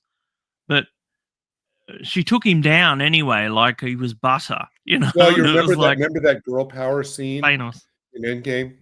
Oh, yes, I do. And that's pretty much when I saw the Mandalorian do the exact same thing. Yeah, there you go. And I was like, and then everybody had a go at me. I remember because we were reviewing it on the Spacebook, and I said, you know what? I said that last scene in the Mandalorian reminded me so much of Endgame. That scene in Endgame, and I said, "No, don't be silly, don't be silly." And what did they do in the third series? They went straight into more of a focus on Bo-Katan or whatever her name was, and it's like, I'm gonna get some water. Show your next one and start talking about it. I'll be back in 10 seconds. No worries. So I have been watching a lot of Asian films lately. And actually Japanese. So this one's called Legend of the Eight Samurai. And if you're a fan of TV series like Monkey or whatever, you can. There's actually an English version of this as well, but I've been watching the Japanese version because I like to watch original Japanese. And I read subtitles. I can read. But this is really good. This was set in made in 1983, and it's got really good practical effects, and it's got the sort of optical effects they used to do back in Poltergeist days. So it's nothing CG or whatever, and it's very Star Wars-esque, and it's sort of like a rip on the Seven Samurai, but instead of that, it's eight samurai, and they all have balls. So each one's given a special ball with a power. And Japanese movies are a total their kids die in this. Little kids are trampled by horses and killed by soldiers and that. They do not care about someone's feelings, about, offending anyone. They will just do it, And I've seen numerous Japanese films that do this, and I love it. It's just like, you expect someone to come in and save the day, and no one comes. And they just, the inevitable happens, and you feel sorry. You just feel sad, and that's the whole point. You actually have this emotion of feeling sad that no one helped them. No one was there. They just watched on. Heroes, the supposed heroes, just watched on and didn't want to get involved. So afterwards, in the aftermath or whatever, they have guilt.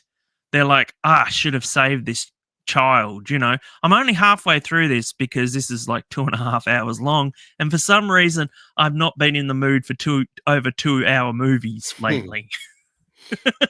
That's why you watch the 5-minute Dick Tracy cartoons. Well, that too, it helps, but it's the same with when I watched I did watch the first Frankenstein Jr. one, and it was like, and I was really surprised by there just being one Frankenstein Jr. cartoon while the other ones were the Impossibles. It seemed to be more of the Impossibles cartoon than it was Frankenstein Jr.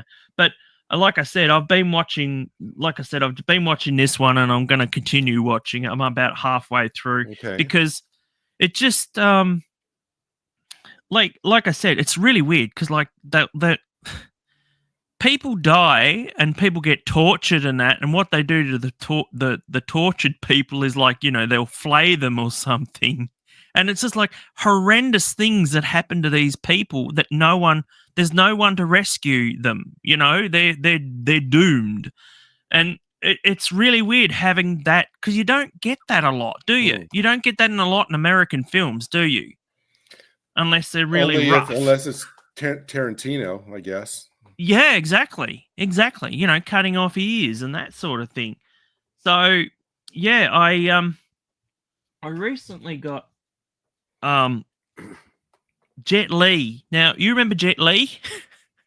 Yeah. So Jet Li was in a movie called The One. Do you remember that one? I never saw that one.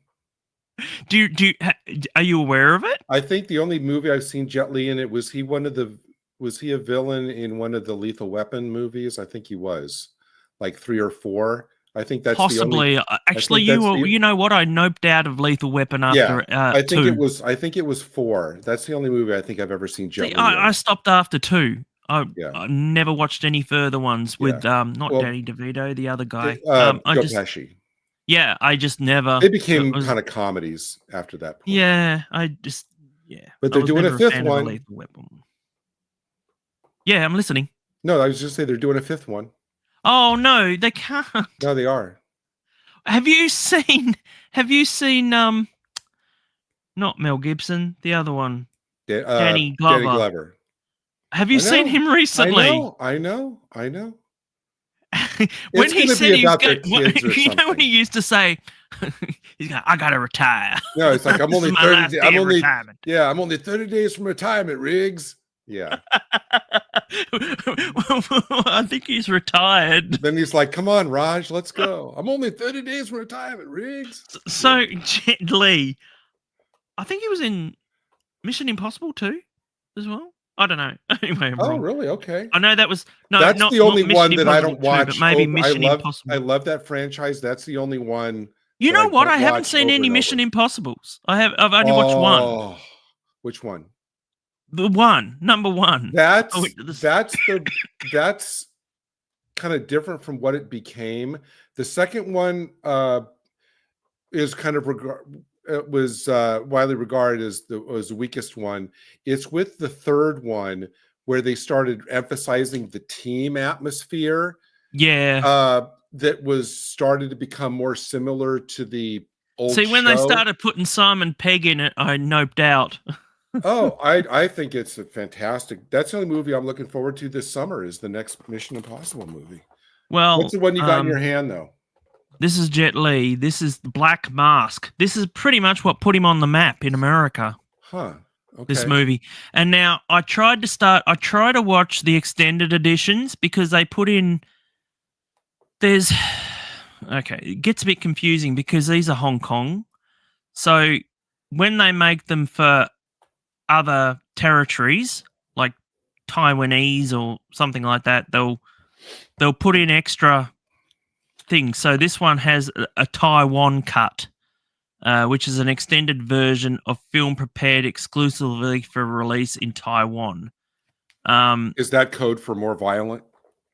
Yeah, a bit more. Well, yeah. Sometimes I put nudity or something in it, but the quality changes in these extended cuts as well. So they'll end up being really, really bad quality like scenes in them. And I started to watch the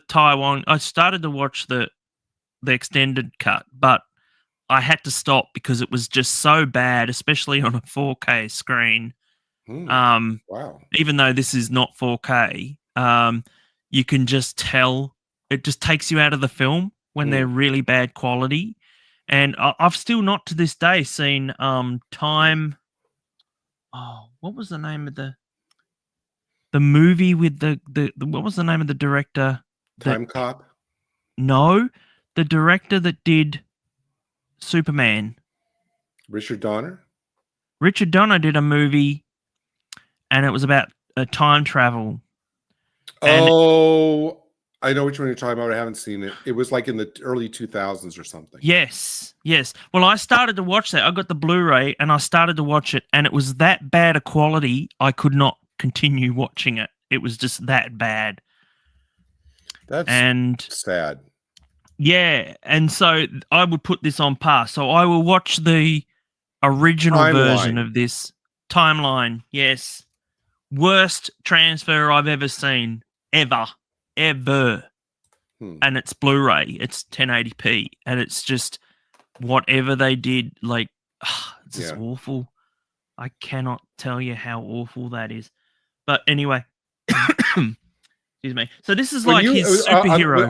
On the videos you get, if for whatever reason, whether it be the transfer, whatever, if there's something that you consider like fundamentally like substandard, like what you were just talking about, do you take those and you put them off in a section that's kind of far away that you kind of don't go to? Do you put those all together in a... It's normally only been so bad. You know, when you used to get really bad DVDs, like when DVDs came out cheaply, like, you know, bargain bin ones, like $2 DVDs, and they would just transfer video over to the DVD.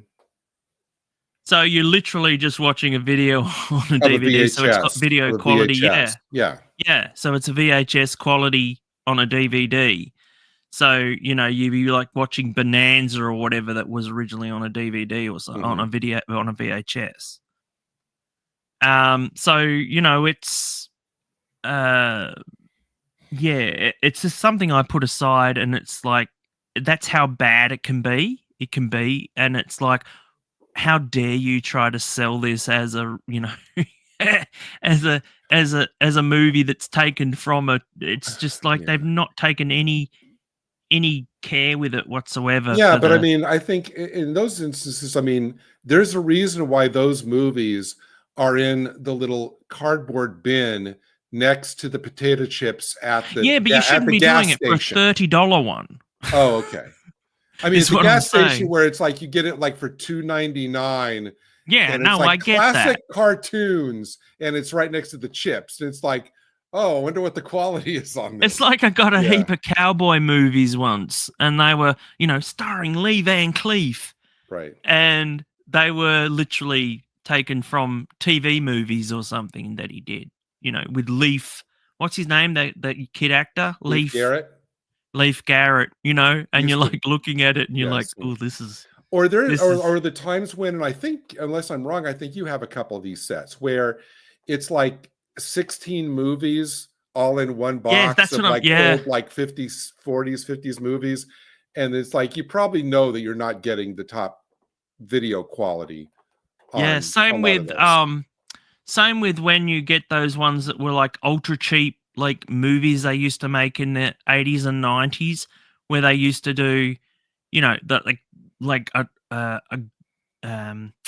Lucky the Leprechaun or something, you know, they'd be like really, really badly, like special effects and everything like that. The ones that were on the bottom shelf at the video rental store. Yeah, those ones.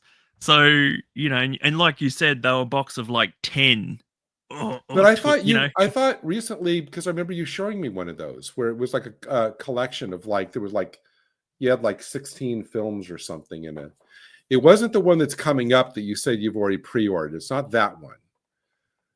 Which one? The one you said you're pre-ordering. I think it's the ViaVision one where it's like, you sent me the link and it's like 5 different box sets all combined into one.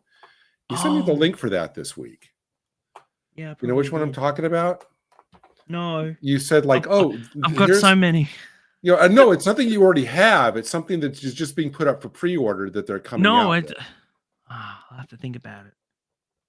I haven't got anything on pre-order at the moment from ViaVision. Oh, okay. As far as I know. I will never, ever buy anything from their website again. It is the worst website for shopping. Especially, they just don't have the way of actually, you know, like, what do you call it? The bandwidth. Yeah. You and I especially when they have a sale, it's like impossible. Have this, though. Oh, yeah. You and I both got this from them. And I'm actually, and I think I just got double this. checked. I think I might be getting it this week. Is that UFO complete Blu-ray series that they're just coming out with? I think I'll be getting that this week in the mail from them. I've recently bought a heap of new. Like I said, I've got some coming out this week that I'm supposed to be doing, but because of Easter, I've got to wait for them. But I got a heap of Asian films from Imprint Asia. It's called. It's only a new one that's sort of been thing. But what is it called? The Snake Prince, Vengeance of a Snow Girl, and also Monkey Goes West, which is they're all mostly 60s. I saw tell you that on what, their site. Do you know what? Japanese films in the 60s, 50s, and 60s were some of the best films. I would put them on par with American films. Like, they were absolutely kick-ass, like, quality. I don't know. There's just something, especially with the horror ones, the horror movies that they used to do, because Japanese horror is totally different to American horror, of course. They tell a tale. It's more of a cautionary tale with those ones.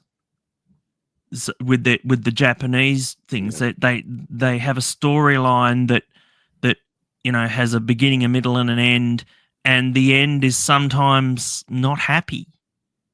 Like a Twilight Zone type of thing. Well, not only that, but there's not the.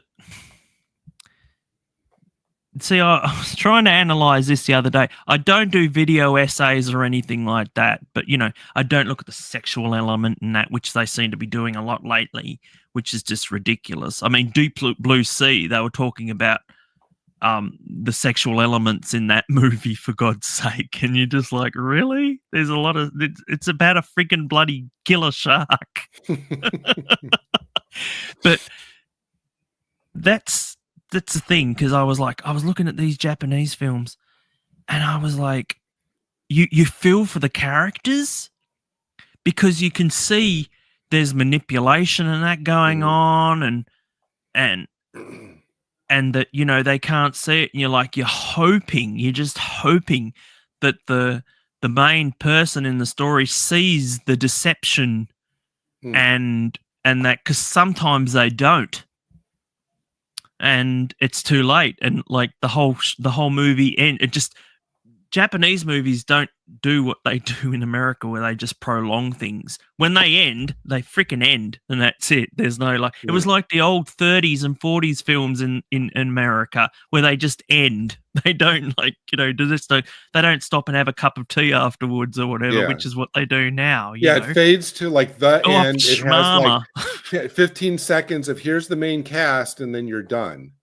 Yeah, and this is it. So you literally have your story that starts, and then it just ends directly. Ends. This is the tale of this tale ends now.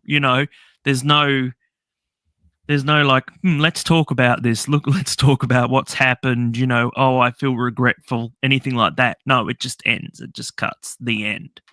And I love that for some reason. I don't know why. Because it's new. And that doesn't really get seen a lot now. So you're fine. You're buying more of those these days, if I can get them. It's been, people aren't as cultural as what they used to be. They're very, especially like I said, now I'm getting older. I'm becoming more richer in what I look at.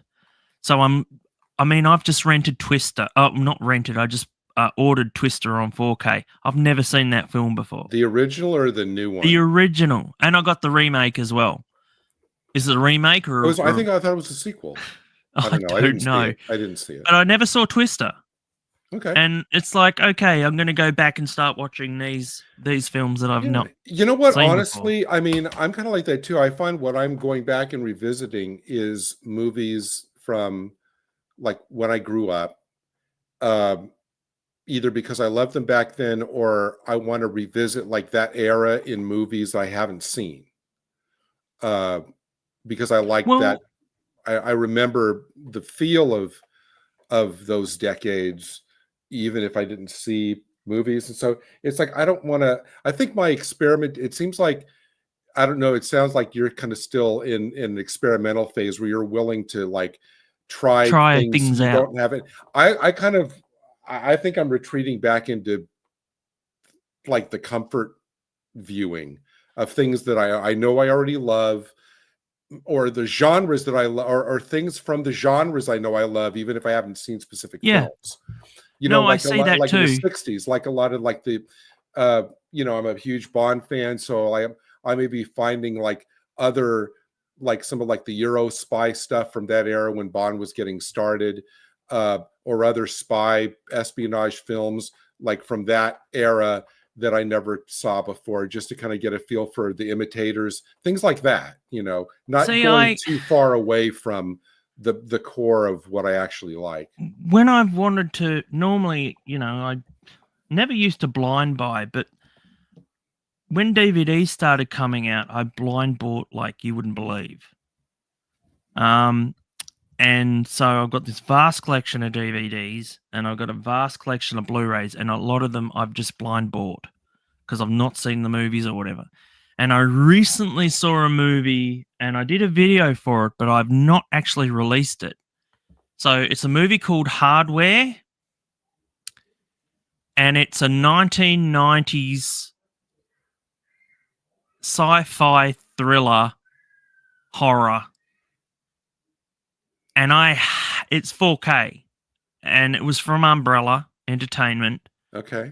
And I thought, and I read the description, and I thought, I'm going to love this film. And I didn't. And it was expensive.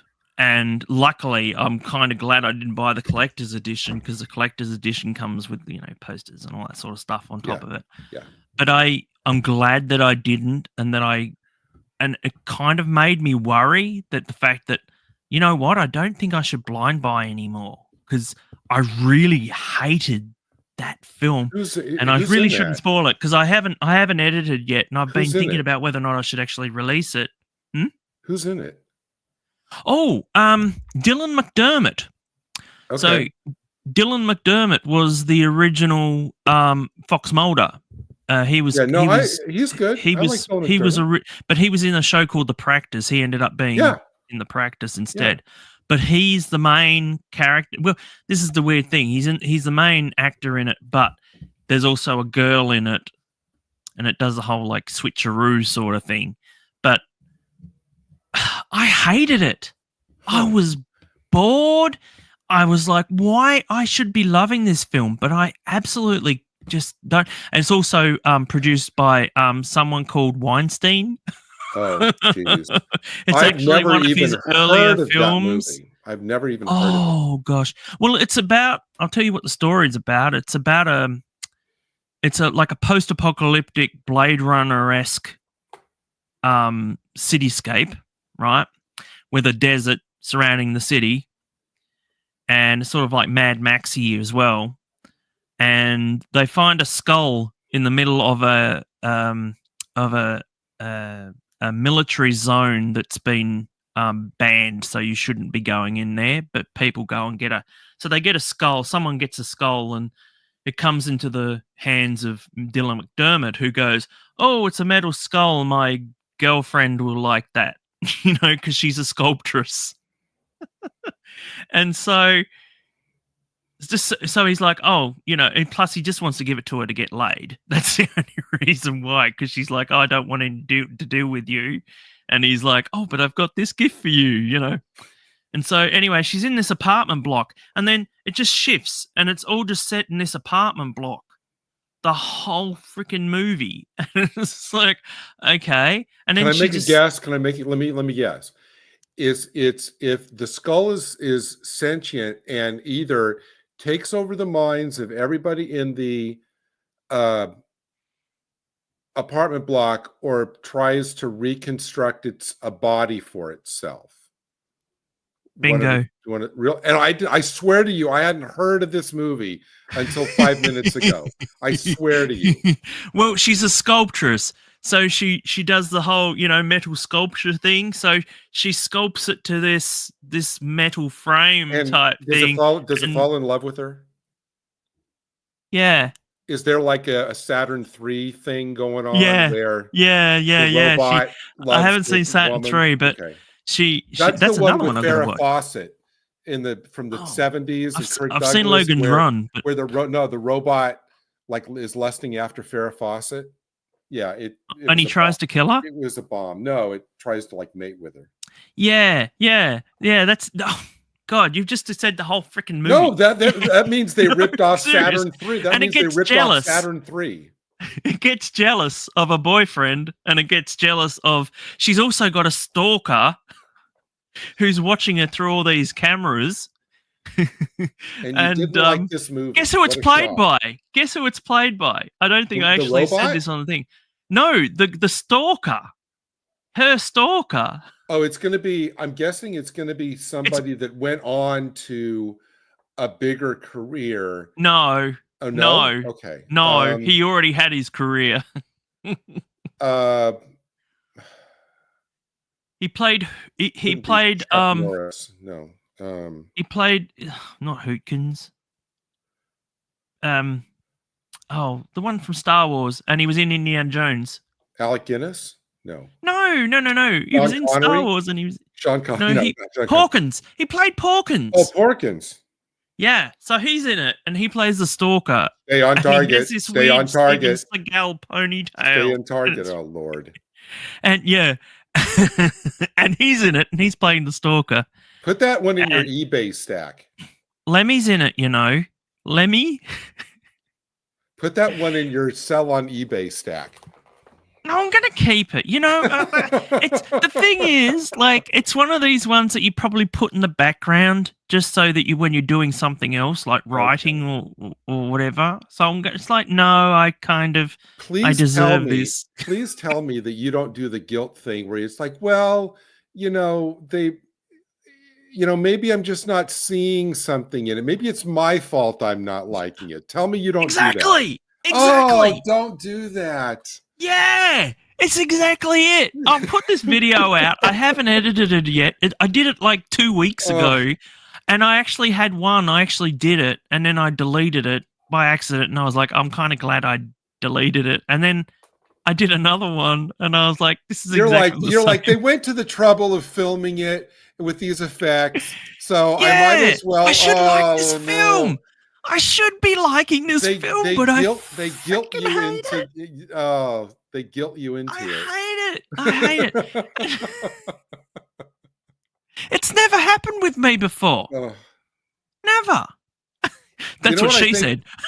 Here's another bit of armchair psychology. I think that you probably react that way because the only other choice is to be mad at yourself for buying it in the first place, and you'd rather give the movie grace than be mad at yourself for buying it. That's my little armchair that's my little Lucy 5-cent. I don't know why, the psychiatrist is in box. I expected like a Terminator type show, but there was nothing like that. Dylan McDermott. Well, I know. I'm just kidding. It was before he was famous. Yeah. But I was just like, it's got a dwarf in it. I should like it. It's got a dwarf that collects things, You're probably sitting there going, oh, this kind of looks like the Terminator crossed with Willow. I have to buy it. Well, it's really weird. It's like the entire budget too. Like whatever the budget they spent on it, obviously millions of dollars, but not too much. Wow. Like, and they spent most of the money on a taxi that was half taxi, half boat. So it was like I said, it was Mad Max. I'm going to Wikipedia to find the budget for this thing. They've made a hybrid of this thing, right? Driven by Lemmy, right? And it's on screen for about 2 minutes.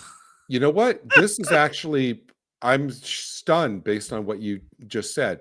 The budget for this thing was $1.5 million.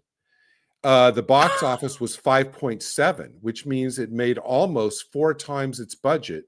It's put Weinstein on the map. That's pretty good. It put Weinstein on the map. Well, that's a mark against it. and then he got wiped off it. That's a mark against it. When I found out who was actually like, I'm looking at the poster. Like, this movie still does not ring any bells, even looking at the poster. No, is that the one with the skull and the American flag over it? Because she spray paints the American flag. The photo on Wikipedia, the poster on Wikipedia, it's like just eyes in a red box with the word hardware underneath it. Yeah, and I was so disappointed by that. Well, film. Sorry about that. And it kind of, it was going to happen eventually. Are you still buying the sets, like the Carry On sets and things? Oh like God, that? yes. Okay. Yeah, it's kind of weird actually, because I've been a bit worried that they've been editing them and they're not saying anything. So, I'm like, I don't really. Well, but I mean, isn't that a matter of just kind of like comparing the runtime with what the runtime of the video with what the official runtime of the movie is, and seeing if it's trimmed? Yeah, but a lot of the time they don't want you to know that they've cut it. They're not gonna broadcast it in any fashion that they've cut it. Look at the Crocodile Dundee set. I mean, that's just. Aren't they legally required on some of those to have like some line in microprint with like this may have been edited from its original transmission, but they don't tell you if it's the music or like music dubs or something. They don't tell you how. They just say that it has. Okay. It was the same with when I got the Goodies box set, because that still hasn't been released here in Australia, and thankfully it was region free, and a lot of that had been cut and edited. That was from Network. Do you remember Network? They were great. I have practically an entire bookcase full of Network TV. My least favorite film, another one that I really, really hated. I don't know if I've got it here. I have pretty much a whole shelf of ITC ones, and then also Jerry Anderson stuff, all from Network. This one you know what, Gary, talking about not liking a film and I'm blown by. I'd heard about this film. Our friend Dan Hadley had said he loved this film. Okay. Fucking awful. Hawk the Slayer. Oh, I've heard of that. I've never seen it. Oh my God. This is like one. Okay. So best description. I was going to do a video on this, but you know what? I was just so deflated. I was so deflated by this film. So this is a film, like, you know how the best, greatest sword and sorcery films that used to be on in the 80s? So this is like sending your 10-year-old to go and watch the film, come back and write an essay about what happened in the film. And when they write all the best bits, all the bits they remember, this is it. Then they go and remake the film, and this is with that essay, and this is it. And it's just, so they think of all the cool bits, but they don't think about the story or anything like that. Is that a British? Remind me, is that an American film or a British film? British. Or Canadian? British. Canadian. British. Okay. Well, I mean, back in the early 80s, it stars Jack Palance, though. Well, but he used to. I mean, well, so did some Buck Rogers episodes where he was the villain. It's like that doesn't really. Oh, true. That was really cool. But back in the early 80s, it seems like they had like one of those types of movies that was trying to cash in on the Conan Sword and Sorcery back. I mean, there was that one. Wasn't there one called like The Sword and the Sorcerer or something? I've got that one actually on 4K. All of these B level, C level fantasy, movies. Like, I mean, there was, Krull was not bad. Krull was Krull was a disappointment. Krull had Lisette Anthony, which made actually Krull is better than this. Yes, and Krull had that woman in the web thing, which was good. This is like, okay, so there's this thing. The plot, right, is. Like I said, it's like a freaking 10-year-old wrote it. So the plot is that the main villain, Jack Palance, goes into a nunnery, into a convent, and tells them they want all their gold. This sounds like a setup for a joke that you're telling me. So Jack Palance goes into a nunnery, and then he says, and he takes the main nun, right? Okay. I'm not joking. He takes the main nun as a hostage, and he says, "You will pay me this gold," right? And anyway, she goes, "Oh, I've got a friend." She goes, send him details about, like what's happening and everything, and he'll get help. So anyway, it's weird. They send this guy arrives at a monastery, right? And he talks to the priest, and he says, "Oh, this nun's in trouble." And he says that he wants some gold. Can you get the gold? And he goes, "No, I can do better than that. I'll send my friend Hawk the Slayer to go and sort him out." And so anyway, Hawk the Slayer arrives, and then he finds out that it's actually his brother, Jack Palance, because Jack Palance is his brother. So he actually goes, "Oh, I got to have vengeance because he killed our father and he killed my girlfriend and my wife," and so he turns around and they go, "Oh, they've got our head nun. We need you to go off and get some gold so that we can pay the thing." And he's like, "Okay, I'll go and get the gold." So he goes off. He goes off with his friends. He gets a gang together, a whole heap of people that he used to hang out with, to go and get this gold. So they steal this gold from this person who does slaves, like he's a slaver. So they literally kill everybody that's there to take, and they steal the gold. This is Hawk the Slayer, by the way. This is supposed to be the hero, right? So he takes the gold from the guy, and he's like, "I'm going to give you the gold, but my brother's not going to. It's not going to matter. My brother's going to kill you all anyway." And that's the storyline. That's the storyline through the whole film. This right? sounds like a late '60s Italian sword and sorcery movie. And there's little scenes like with each main character, where because he meets a witch, he saves a witch from being burnt alive at the stake, and he turns around and she says, "Oh, I'll help you in your quest. You're very special and all this." And he, yes, and she goes, "I'll teleport you to all your friends so that you can ask them but they have to agree to come back with you." And he goes back to all his friends, and they say, "Oh, yes, we'll come with you." Every single freaking one, right? So that takes about 20 minutes of the film, where he's going to get all his friends, and she just zaps him into all these different places. But the thing is, it ends, right? And he fights his brother and everything like that. Right. Why did the fucking villain want gold? We're like, what did he want the gold for? And yet his brother, who was supposed to be the hero, went off and stole it from it and killed everybody and stole it to pay him.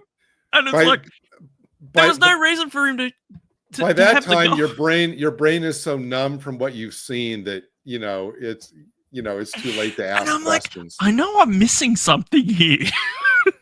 So I actually go on YouTube and I look at the reviews, and people are like going, Hawk the Slayer, and Red Letter Media and all those horrible outlets. I don't watch them anymore, but they were looking at this as a bad movie, and they're like, what was with the gold? You maybe go on to Wikipedia and read their plot synopsis and see if it makes sense. It's just like he did it just because he could, I guess. The villain, like I said, he's like, I'm going to attack nuns because, In the 80s, there were more bad fantasy movies than good. I mean, that sounds like something that would be like on a double feature with Beastmaster or something like that in the You know what? I theaters. think Beastmaster would be better. I remember the first time a movie ever lied to me. And it had a picture of a panther and a guy atop a panther Mark with Singer. wings. The panther had wings. And I was What like, movie was I that? can't wait to watch this movie. I don't know. And I watched the movie and I'm like, when's the panther with the wings showing up? And it wasn't in it. And I'm like, but he doesn't fucking ride anything. You missed the line on the back of the video box, the micro line that says, note, scene on the front cover of this video may not actually appear in the movie. you know when Frazetta used to be really popular back then? Frank Frazetta, yeah. And they used to do Fire and Ice. Yes. All these, like you said, sword and sorcery movies and everything in the mid 80s and that. And I was like, this looks really cool. And I remember just being so deflated and going, where's me panther with the wings? Right. I don't know. And that's the first time I ever realized, holy shit, they're just trying to suck us in. I mean, some of those ultra low budget movies are still kind of fun to just in a kind of shut your brain off type of way. But if the movie like that one, if you're still engaged because it's just it's because it's confused you and you're engaged with your confusion more than you are with what you're watching, that's frustrating. Like I watched about a year ago, I watched this movie back in the early days when 3D made like a very brief return on some of these low budget movies. This movie called Space Hunter with Molly Ringwald, which was originally a 3D, which had Michael Ironside as the mechano guy in all of the tech thing. He was the villain. I would have seen that actually on this garbage planet. And Peter, what's his name? Not Peter Straub, who was the author. Peter something. He was a TV actor, but he was like the lead character. I know who you mean. I mean, as a B level, B- level 80s sci-fi, it's fun on a just shut your brain off and just experience it type of way. Was that a band film? Like a Charles Band? Was it Charles Band film? No, it was a 3D. I know it was a 3D because he did Metal Storm, which is the one that another one of those type of things back in that was the era for that. Oh, Peter Strauss. I said Peter Strauss. Space Hunter Adventures in the Forbidden Zone in 3D. Yeah, that was released here like a few years ago. Molly Ringwald is like this little space orphan that hooks up with him and everything. Yeah. I mean, some movies like that are fine. Like for an afternoon on a rainy day, shut off your brain, pop in a little goofy. If you're cleaning stuff or whatever, sometimes I'll have something in the background. But by the end, if I'd done that with Hawk the Slayer, I'd be more ticked off by the end of it than I would have gone, oh, okay, that was a nice little diversion. Well, it's just the fact that you spend an hour and a half and you're watching it, you're trying to be invested in this film, and by the end of it, you're going, wait, why did he want the gold? Exactly. I was like, and I'm like, you could have just gone to the slave, because he didn't meet the slaver, but he met his minions. This is the villain. Here's the problem, villain met his minions, and they go, oh, the slaver won't like you very much. Here's the problem. You're sitting there in your favorite comfy chair watching this movie, trying to impose logic on a movie where the filmmakers had no interest in logic, and you're sitting there trying to find the logic in this movie. It's just... I tried looking in. It's got Bernard Bresslaw in it, for God's sake, from Carry On. I was like, I'm going to really like this. You're sitting there going, this movie's got to make sense. I'm going to make this movie make sense. And it's fighting you every step of the way. I was literally trying to make sense of it. And I was like, how old was this person that wrote this? Because this is like something literally like I would write when I was guessing 10. that's my guess. I don't know anything about this movie. My guess is that's going to be 81, 82.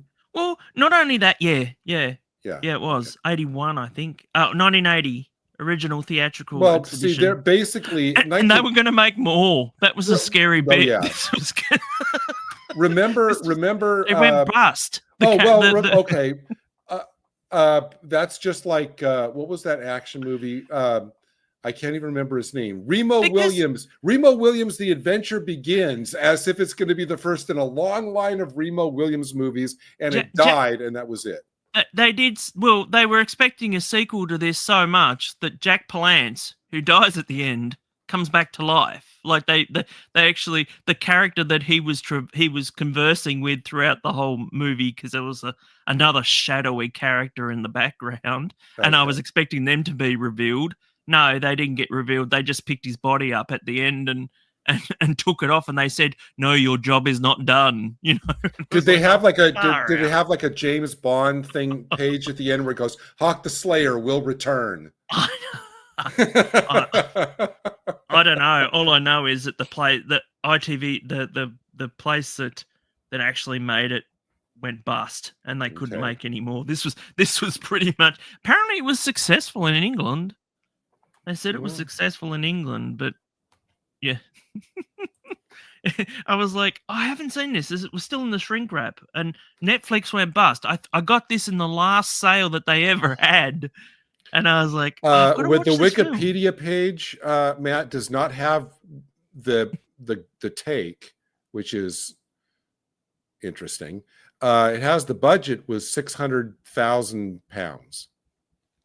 It was it's all mostly set in the bush, like in the forest. It says the film was received negatively upon its initial release, but has since developed a cult following. Sequels, plural, were planned but never produced. Yeah. Well, I mean, even when you read it, like when his father is mortally wounded at the hands of his brother, the evil wizard Boltan, Hawk is bequeathed a magical sword which responds to his thoughts, and he doesn't really use it that well. This is interesting. Okay, so this was made by ITC Entertainment, which must be when Lou Gray was wanting to move, which is now ITV Studios. Which was when he was wanting to move from television production into movies. This must have been one of well, he did. They did raise a Titanic as well, but. So, in case Hawk is bequeathed a magical sword which responds to his thoughts, and he doesn't have any thoughts whatsoever. Swearing vengeance on his brother, he gathers together a trusty band of giants, dwarves, elves, and witches. And I'll tell you what, if the guy that they had on the dwarf wasn't even a dwarf, he was just a short guy. And here's a little bit of short. Here's a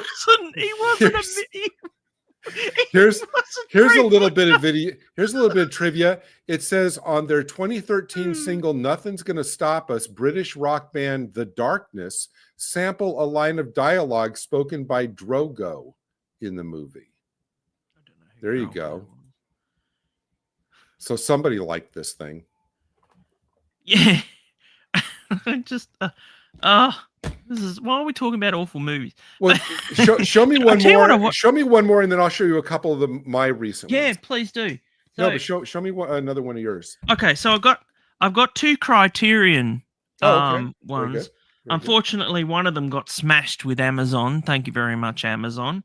That sucks. But I hate that. Yes, I know, and there's no point in, because this is from Amazon UK. So the thing is, if I ask for a replacement, they will just give me my money back. So the thing is there also that I have to wait another week, and then also I've got to hope it's in stock for them to send it to me. That's really too and bad. I have to pay.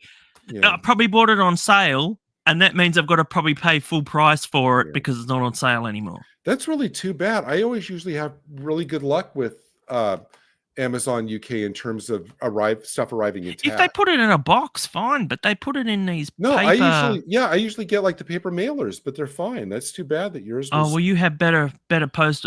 You're not talking about Australia Post. I don't order them with like the super priority good shipping. No, I don't either. But it doesn't matter if it's priority or what. They still treat it the same. They Yeah, don't that's care horrible. because That's they'll too bad. say, "Oh, that happened in the UK. That didn't happen here." You know what they and it's probably like, think? They probably think, oh, it's the Outback. They don't care.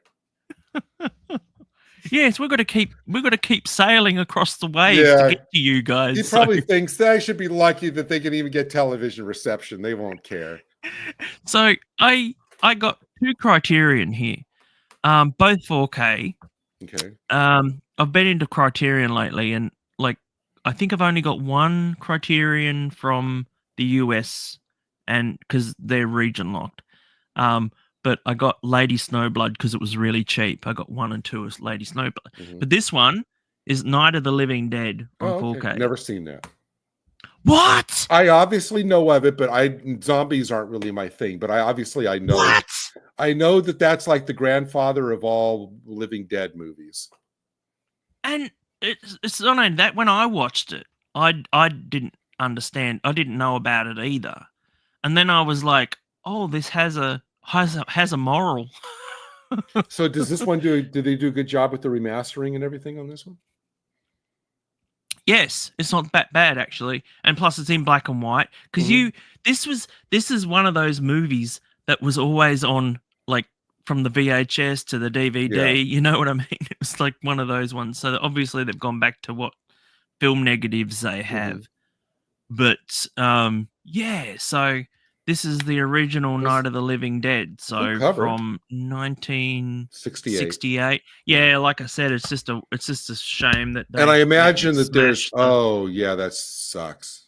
Yeah, I imagine that there's comes with a poster, raft load of extras on that one. Probably poster comes with Barbara.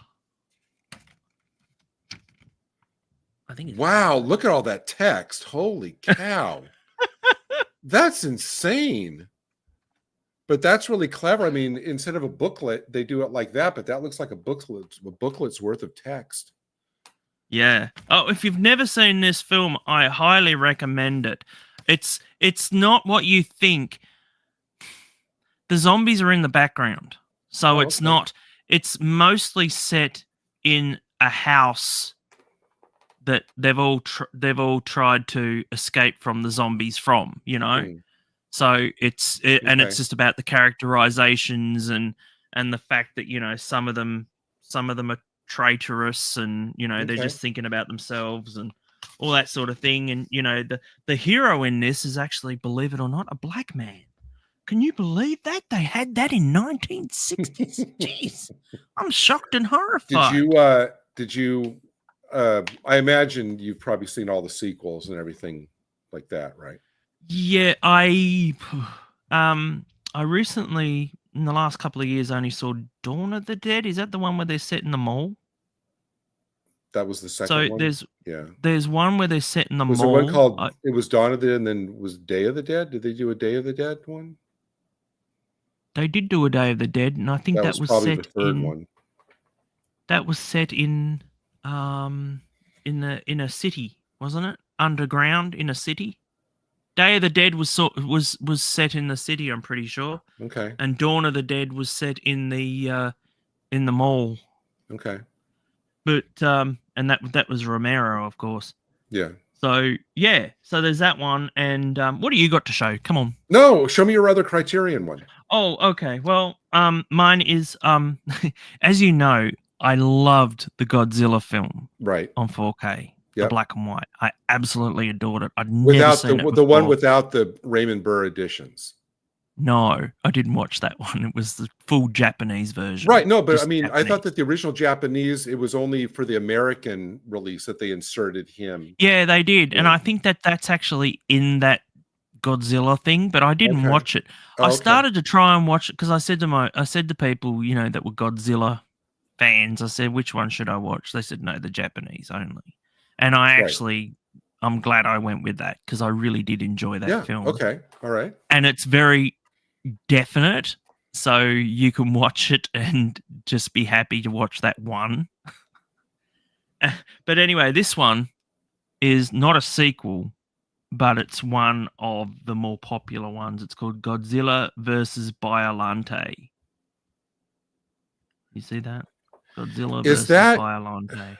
you know, I don't know why I did this about like a year ago. I was just reading the Wikipedia entries for the Godzilla series, and I didn't know that they basically, rebooted the whole series like 2 or 3 times down the decades. Like the original one lasted until like 80, and then they brought it to a conclusion, and then they restarted 2 or 3 times. So I'm not Yeah. sure. I remember seeing a In the movie called 80s Godzilla versus the Smog Monster. Is that what that is? No, well, in the 80s, it had a storyline with it. Right. And this is the annoying thing. It actually took me out of it. I've only watched the first 10 minutes of this because I started to watch it, and you really need to see the previous film because they show scenes from the previous film to show what happened to Godzilla, and then it continues on. It literally starts from the last film, but for some reason they've just gone with this one. So all right. Why'd you grab that one? Because it was Criterion? It's the only one. Well, it's the only one that they've released on 4K so far, and plus it was in color and it's a modern one. It's at 1989. So, and apparently this is one of the best. But I just found it a bit strange that they, I just find it annoying. But that's apparently 1980s thing. They just had a storyline, and they actually, this one is the character, the Biollante character. I hope I'm saying that word right. Is a giant flower or a giant plant, killer plant, and they've actually used. Because they were destroying Godzilla, there was a lot of damage, and Godzilla lost a lot of cells and lost a lot of flesh and everything. So they actually bioengineer it. So they bioengineer this plant. They use a rose and that as well to create this giant killer plant to take out Godzilla. Okay. But of course, guess what? Makes them stronger. Yeah, and they need Godzilla to take out the plant. So this one I've like I said, it's 1989. I haven't seen any of the I've seen one from the 1980s, a Godzilla film, and I enjoyed it. But it's just the fact that I think that this is a more serious take on Godzilla, whereas they got a bit silly. Because there's that famous meme with Godzilla, and he's actually using his tail. He's actually transporting himself. And they use that on Mystery Science Theater 3000 in the open. There's like this really weird one with I can't remember his name now. Godzuki? I like Godzuki. No. That's where they got really serious. Seriously. Yeah. Oh, Gojira. Is it Gojira? Gojira? Oh, I thought Gojira was how the Japanese pronounce Godzilla. It's like, oh, Gojira. I don't know. Please, I'm not doing Jojitsu again. Please don't cancel me, everybody watching. Stop being racist. Not on my channel, please. People will snip this. No, but it's really it's I mean, if you're a Godzilla fan, it's really reading through the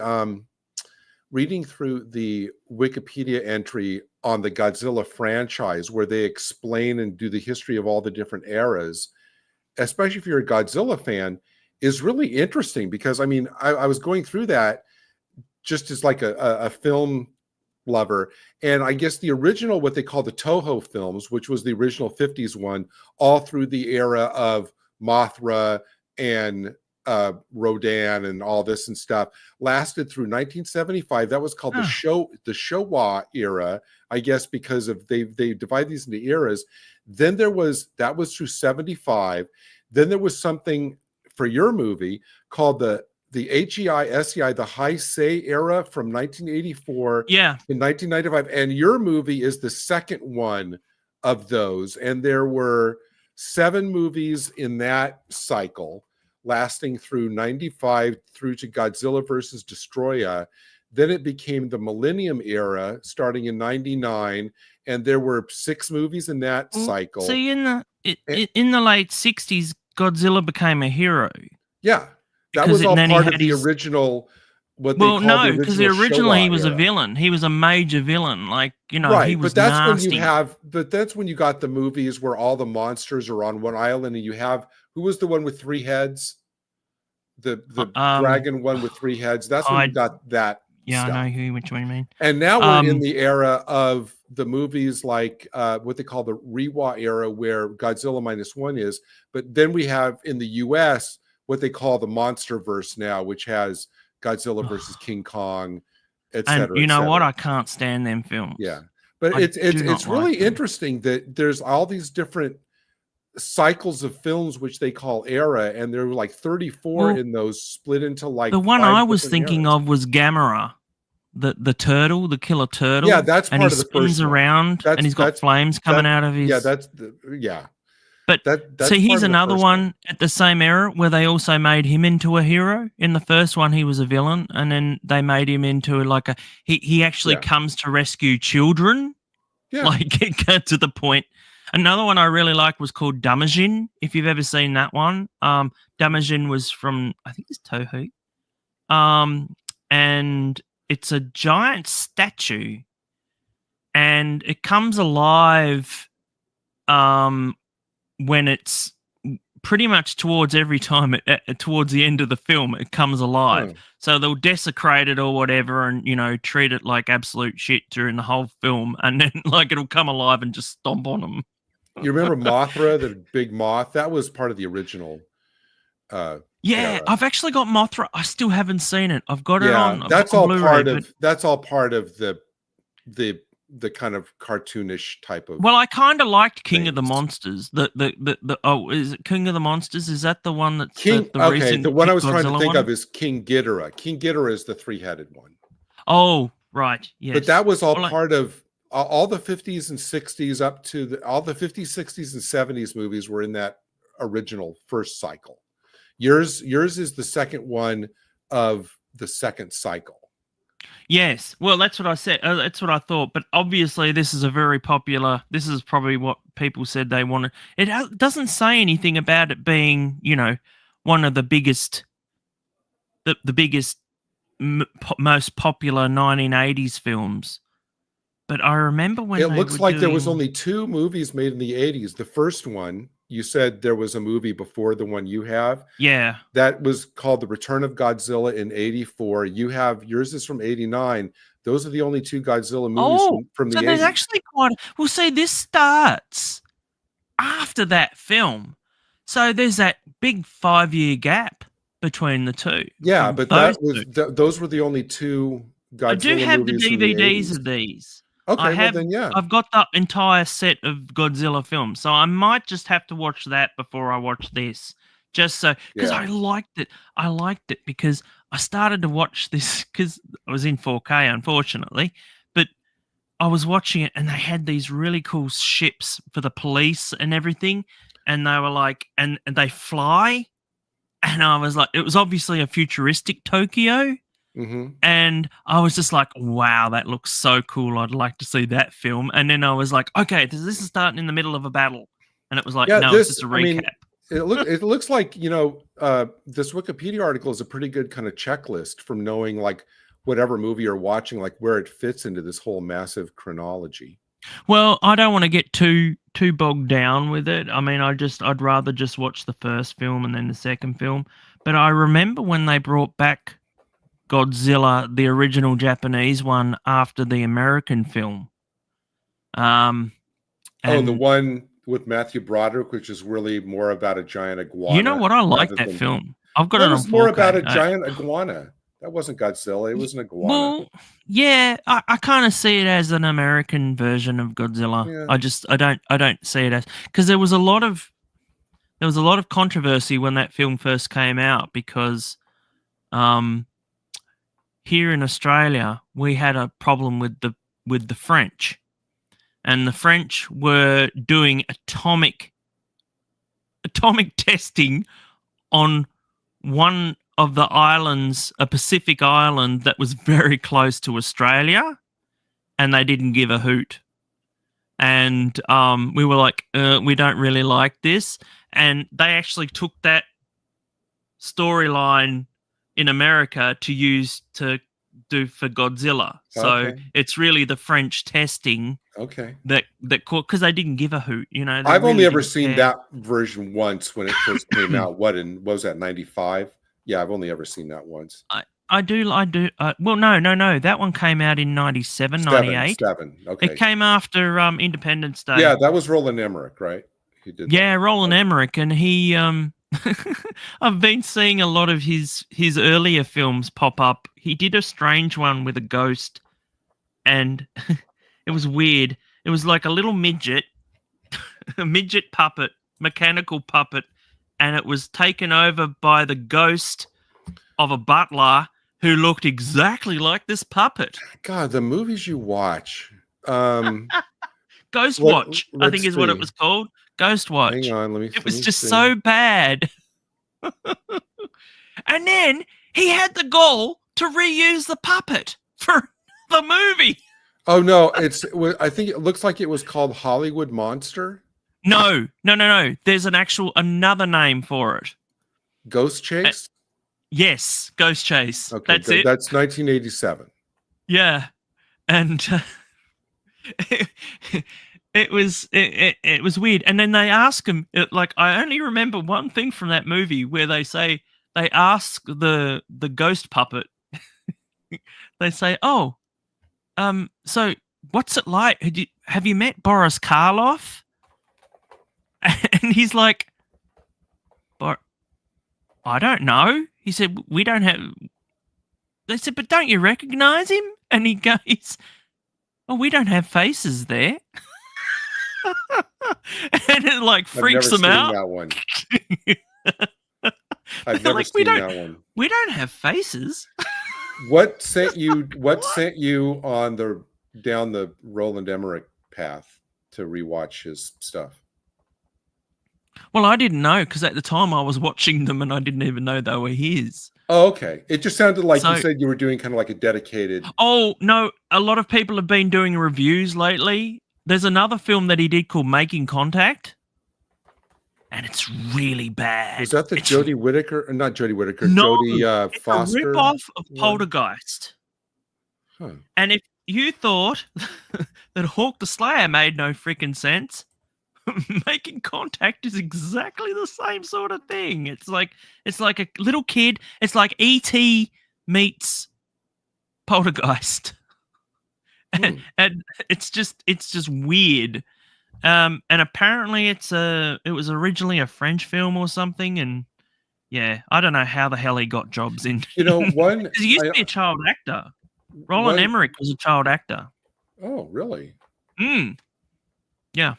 One movie that I saw several months ago on a friend's recommendation that I remember seeing in the theater and not liking, but I saw like the director's cut. And the director's cut was fabulous. I thought this is like one of the most underrated movies of the 90s. Was The Frighteners with Michael J. Fox. Oh God, are you kidding? But the director's cut, not the theatrical one. The director's I know which cut. one you mean. The director's cut with I don't know how much extended stuff in it, and that is a great movie. Yeah, they still kept the Cupid character out. Did you notice that? They actually still kept the Cupid character out, the little cherub. I don't remember. I didn't no, remember, because they cut him out. I didn't He's remember still in the much deleted about scenes. the theatrical. Okay.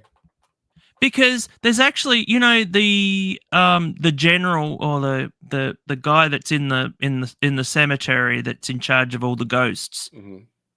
You know, he has an offsider who is a big fat cherub, and it's done like his Feebles characters.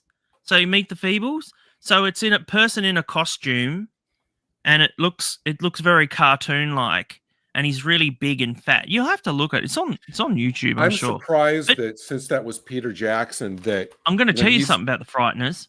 Yeah. That was banned here in Tasmania. Why? Because at the time, the main villain in the Frighteners, he resembled a person who had done an absolute heinous crime here in Tasmania, and they literally, it was coming out at the exact same time that wow. he did it. He did this big, massive, it was just So it was awful. bad timing. Children were involved in everything. Bad timing. And it was literally like because if you remember, this villain was actually counting his victims and everything as well. So that was all part of it. So it was literally bad because I was like, I'm waiting for this film to come out, and I'm like, when's this film coming out?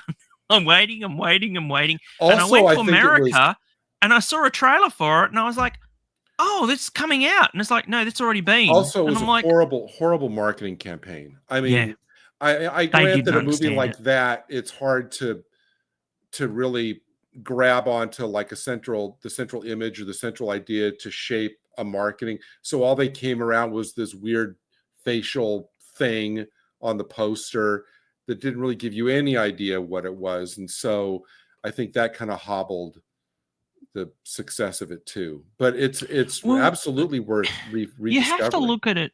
I went out on it.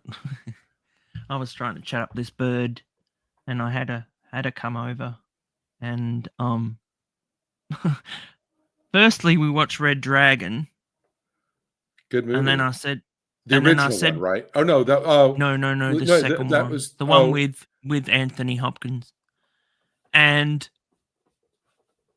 I thought that'll get it going. And anyway, and then I was like, you know what? I think we need a comedy. I'm going to put The Frighteners on. Oh Lord. She loved it.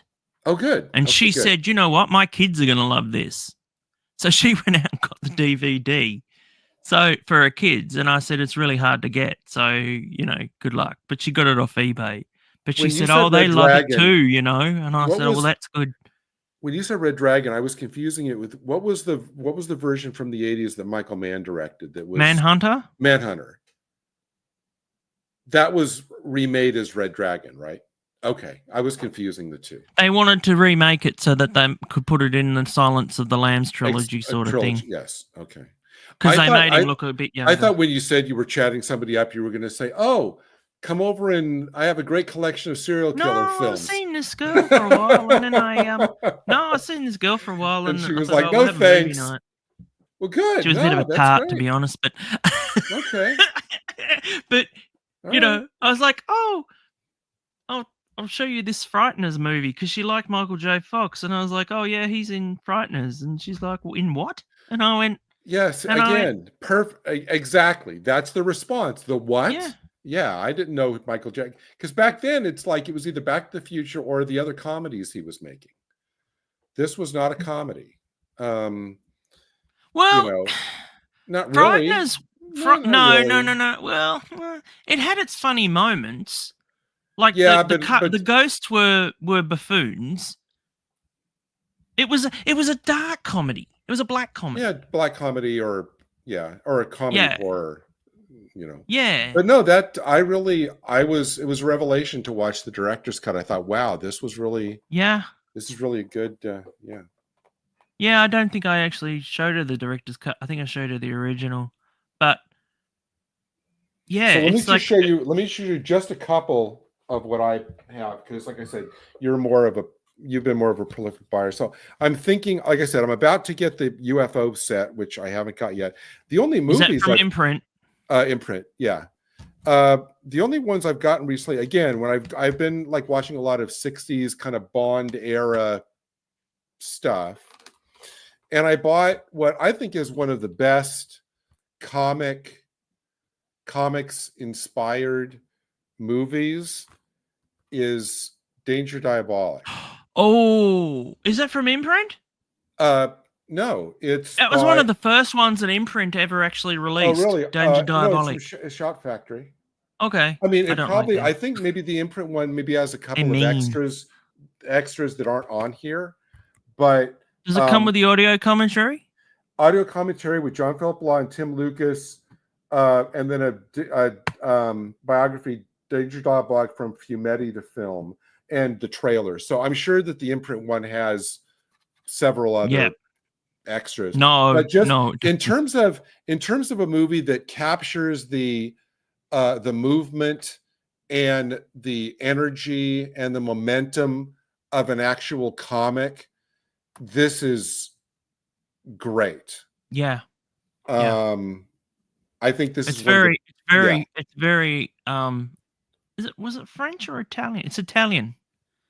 So it was an Italian comic. an Italo-French co-production from directed Well, by there you go. It was both. Mario Bava. There you go. Yeah. Yeah. And you know what? I think Mystery Science Theater actually took the piss out of that movie. I think that might have been the last episode of the show. And it wasn't fair, because that was actually it's a fairly really good film. Marissa Mel, it's like, oh my Lord, the woman in this. And this, I love the poster. I know. If I'm not mistaken, this is by Jim Steranko, who I love. Because I thought that character there makes me think it's a Steranko art. He's because been canceled, poor old Jim. Only because of this character there, which looks to me like a 70s Nick Fury Steranko. No, not Nick Fury, but no. Are you sure that's not from the recent James Bond artist that died? Oh, McGuinness. Yeah, Robert McGuinness. I don't know. I'll have to look into who did this poster art, because I think it's that looks very much like Bob McGuinness. Yeah. Okay. You're quite possibly right. But this is just great. And for television stuff, I recently bought, this is the Stone Tape, Nigel Neal's The Stone Tape. Yes, it's not the super one with the deluxe thing, but it's still it's kind of the standard version of the souped up, but it still has a lot of special features. But I love that the disc looks like a reel-to-reel tape there. If you can kind of tell what the disc looks like, a reel-to-reel tape, that's kind of cool. But I love all these kind of British ghost stories, and I love Nigel Neal. So this was Nigel Neal, one of the greats. I love the disclaimer. The disclaimers are always great. The Stone Tape was shot on videotape for broadcast. Please approach the technical quality of this upscale with empathy. Yeah. It's like, okay, I'll extend empathy to this disc. That's kind of weird. It's like it's like when I got the have you got Quatermass in the Pit? Not the Hammer one, the BBC. I have Andre Morel. They're all. I have the original box set with all three, and then I have the Blu-ray of just the Quatermass in the Pit. Yeah. Yeah. I adore everything Quatermass. I was a bit annoyed because it had the team still behind it from the Doctor Who. Baby, I was like, oh man, did you have to? Wait, are you talking about like for the extras? Yeah, for the audio commentary. Yeah, you always get like Mark Gatiss always shows up and those people and stuff. But yeah. If you ever want to if you call me, if you ever want to do a Quatermass deep dive. You know what? We should do that when the 4K comes out. Are you getting that 4K? All right. All right. You can cut this from whatever you put out there. I saw that list. I saw the list of extras, and I thought, oh, my jaw dropped. I thought, now I don't like the first two movies with Brian Donlevy as much as I like the Quatermass in the Pit, but just for the extras on that, because I already have the Blu-rays of the Donlevy movies as well as the Hammer one. Well, you have X the Unknown as well? I don't have it, but I've seen it. That's the Dean Jagger one that was from the script, right? Yeah. Yeah. I've seen it, but I don't have it. But the list of extras on this upcoming, just the Quatermass, is just mind-boggling. I might get it just for the extras, because that's a staggering list. I wasn't gonna get the Kronos one. You asked me about Kronos, and I said no. I've got that. But that has not Carolyn really. Monroe in it, so come on. Oh, yeah, in 4K. But well, this is the thing. When you were saying about all the about it being there being beautiful women and everything and things.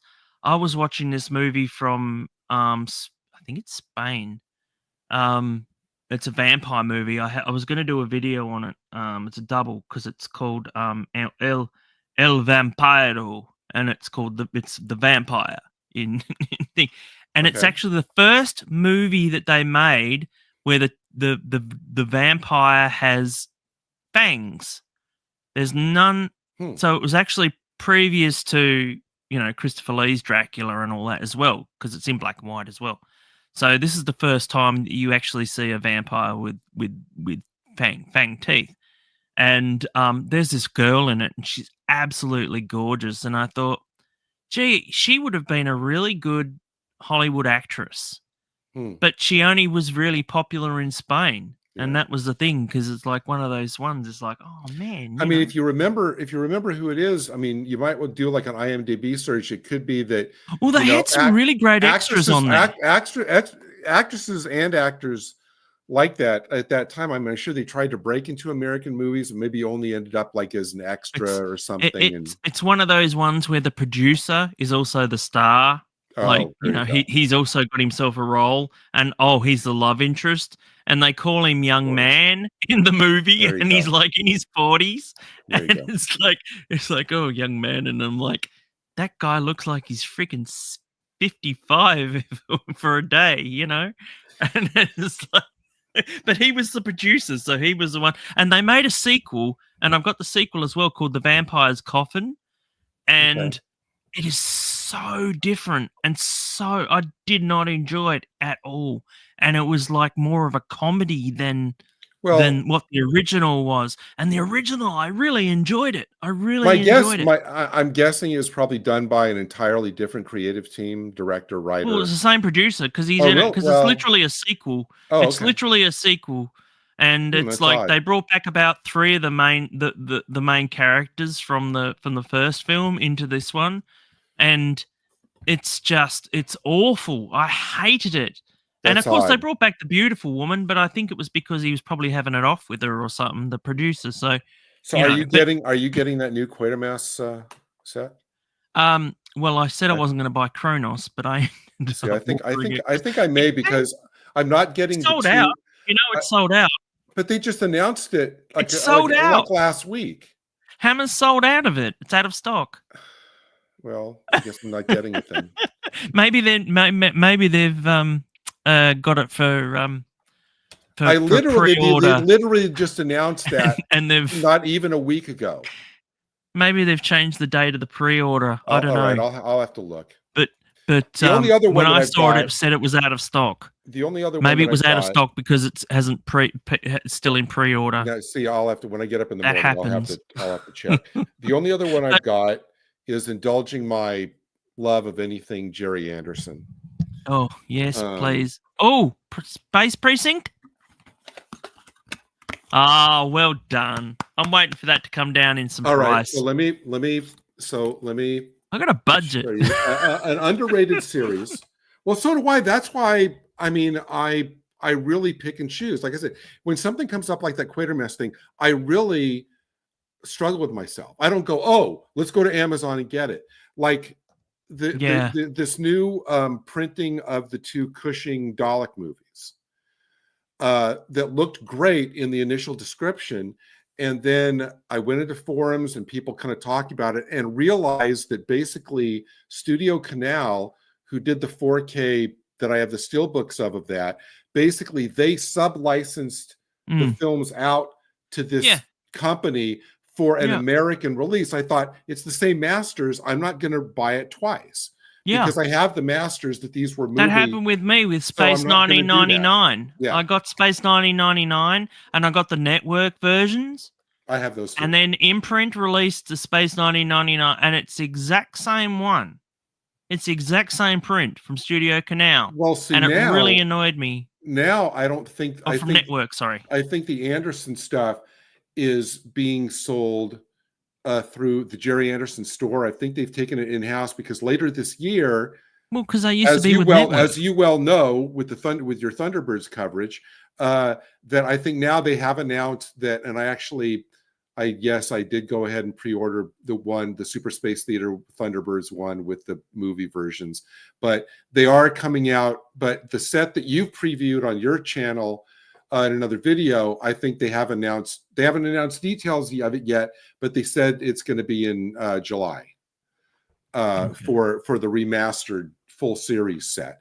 But also the reason I say that is because they've also said that sometime this summer, the Anderson store is doing a remastered 4K steelbook of Breakaway, the first Space 1999 episode, and they're doing something else Space 1999. It might be those Super Space Theater compilation films, which used to be on VHS, and now they're all, they might be Network released those. Yeah, as a, I have those. I have that box too. I think they might be releasing those. That'll be like the same. in a 4K, or maybe they might be doing a 4K of the whole series. I'm not sure, but I know they're doing Breakaway by itself, and then they're doing another. I think I might have, if I haven't sent you the little screen grab I have of the little diagrams of all the Space 1999 related things this year, I'll send it to you tomorrow. But I know they're doing something else with space. But here, so on this one, for this one, it's the disc like that, but it comes in. I'll hold it back so you can see it. Oh, wow. It's the whole. I'll start over here. There's some good episodes in that. So, it's just not. It's one of them underrated series. It really is. It's the whole. See, this was shown at like 11. This was shown at like 11 o'clock at night here. 1 a.m. on Saturday nights over here. Yeah, and then it progressively got later and later. And then it comes with a 20 and a 50 credit bucks, and it comes out with this. I know you'd probably go ape over this. Detail of the space cruiser with all the little component parts. Yeah, wow, and everything. Nice. And then, an amazing, booklet with, all this stuff, not only descriptions of the episodes, but things like, the Police Gazette, on Altair or wherever it is, or Demeter. Yeah. And it's a 100-page, booklet and everything. So nice package if you like the series. Yeah, I'm waiting for that to go down in price, because it actually has gone up in price on Amazon. Really? Yeah, they put it up an extra $5, and I was like, okay. I got this one from the I didn't get this on Amazon. I got it from the Anderson store. I'm hoping that it will be on. It's a bit of a roulette, playing roulette with Amazon. Sometimes they'll put it on, like, if you buy 2, you get 10% off. So it's just a bit. It's the same with Doctor Who. Like with the Doctor Who box sets, is that I prefer to wait until they come out on, like, on the you buy 2, you get 10% off. Yeah. But they seem to be, the Anderson store seems to be timing. Sometimes you can't wait. The Anderson store seems to be timing their release to anniversaries. Like this year, they seem to be focusing on Thunderbirds, obviously, because it's the that's coming out apparently in September. 60th anniversary. Space 1999 makes sense because it's the 50th anniversary, because it debuted in 1975, which unfortunately means I think all their, we're going to get all the remastered 4K Captain Scarlet stuff probably not until another 2 years, because that debuted in 67. So they seem to be timing all of their releases for anniversaries. You see him behind me? There he is. There. No, I love Captain Scarlet. I've been getting all the big comic anthology collections because I love that stuff.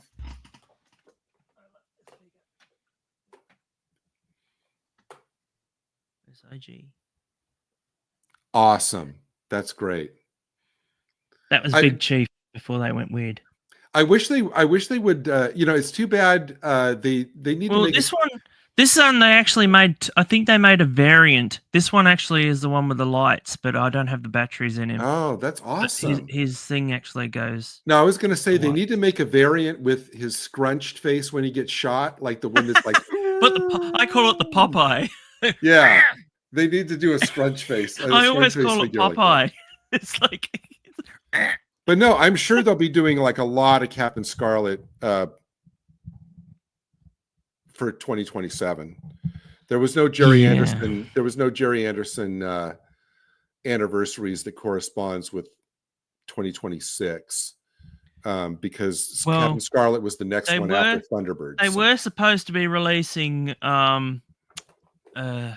Captain Black, and Captain Blue was a site exclusive, and people put their pre-orders down for it, of course, and they lost their pre-orders. So once they went bust. So this one I normally get it. I tried to stay away from ordering from them anyway because I had a funny feeling. I pre-ordered the Tom Baker. What was the final season that he did? Was it season 18? 18. So I had that one where he was in the purple, purple dress and everything. Because he's the one that they previously released was a little bit too boggly-eyed and didn't look like him, and they actually released another head for you to replace his head with. But so they went bust. So thankfully, I didn't have any pre-orders on him. I did have a pre-order on for a Roger Delgado Master, but I had that one with another company, and because it went bust, they actually it was really nice. They actually gave me back my deposit, and they also gave me an extra $20 on top of it as an apology. Nice. And I was like, "That's a good company. That's a good company." Yeah, and it's whereas with Big Chief went off and did a big stupid thing and gave out my information to Master Replicas, and now I'm just constantly getting spammed by Master Replicas because they sold. That's the thing. They just they did this massive thing where they were selling off. Someone actually threatened them. Someone actually threatened Master Replicas and said, you've taken my my details and that, and they said we'll sue you if you say that out public. Oh no, I've said it out public. Oops. Doesn't matter. You can edit it out. Because I said to my friend, I said no. I said to my friend, well, I didn't. He was not really a friend, but he was another person that was really pissed off because he had a lot of orders. He had the Colin Baker one on special, like on pre-order. There was all these ones. The canine one was ridiculous. $300 for this for a little thing, and it actually had to come with a disclaimer to say this doesn't light this only lights up, it doesn't talk. And it's like, why are you paying over $300 for a little canine? If it talks, that's $400. Well, I mean, I'd rather pay the $400, wouldn't you? Yeah.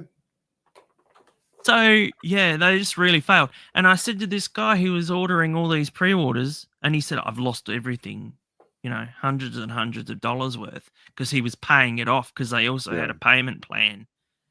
And this is before you even get the thing.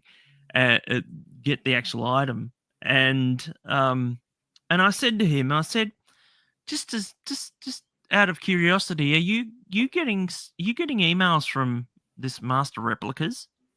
Yeah, funny you should mention that. Yeah, I've gotten it in the last couple of weeks.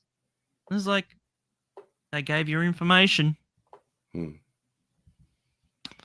But and that's the thing, they sold the information and then they went back to bankruptcy. So, yeah. Anyway, that's a totally different story with Big Chief, but it's a shame because they just took too long with stuff, and it was just, I called them out once because they'd already finished the John Pertwee Doctor that they had, and it took an entire year for it to get here.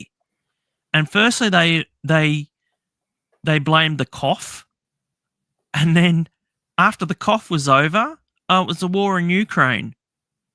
And I said, Yeah. how is that stopping it? You've got it out. You've given it out to all these influencers and people who are, in the know, but you haven't given it to like us, us people who've actually paid for it.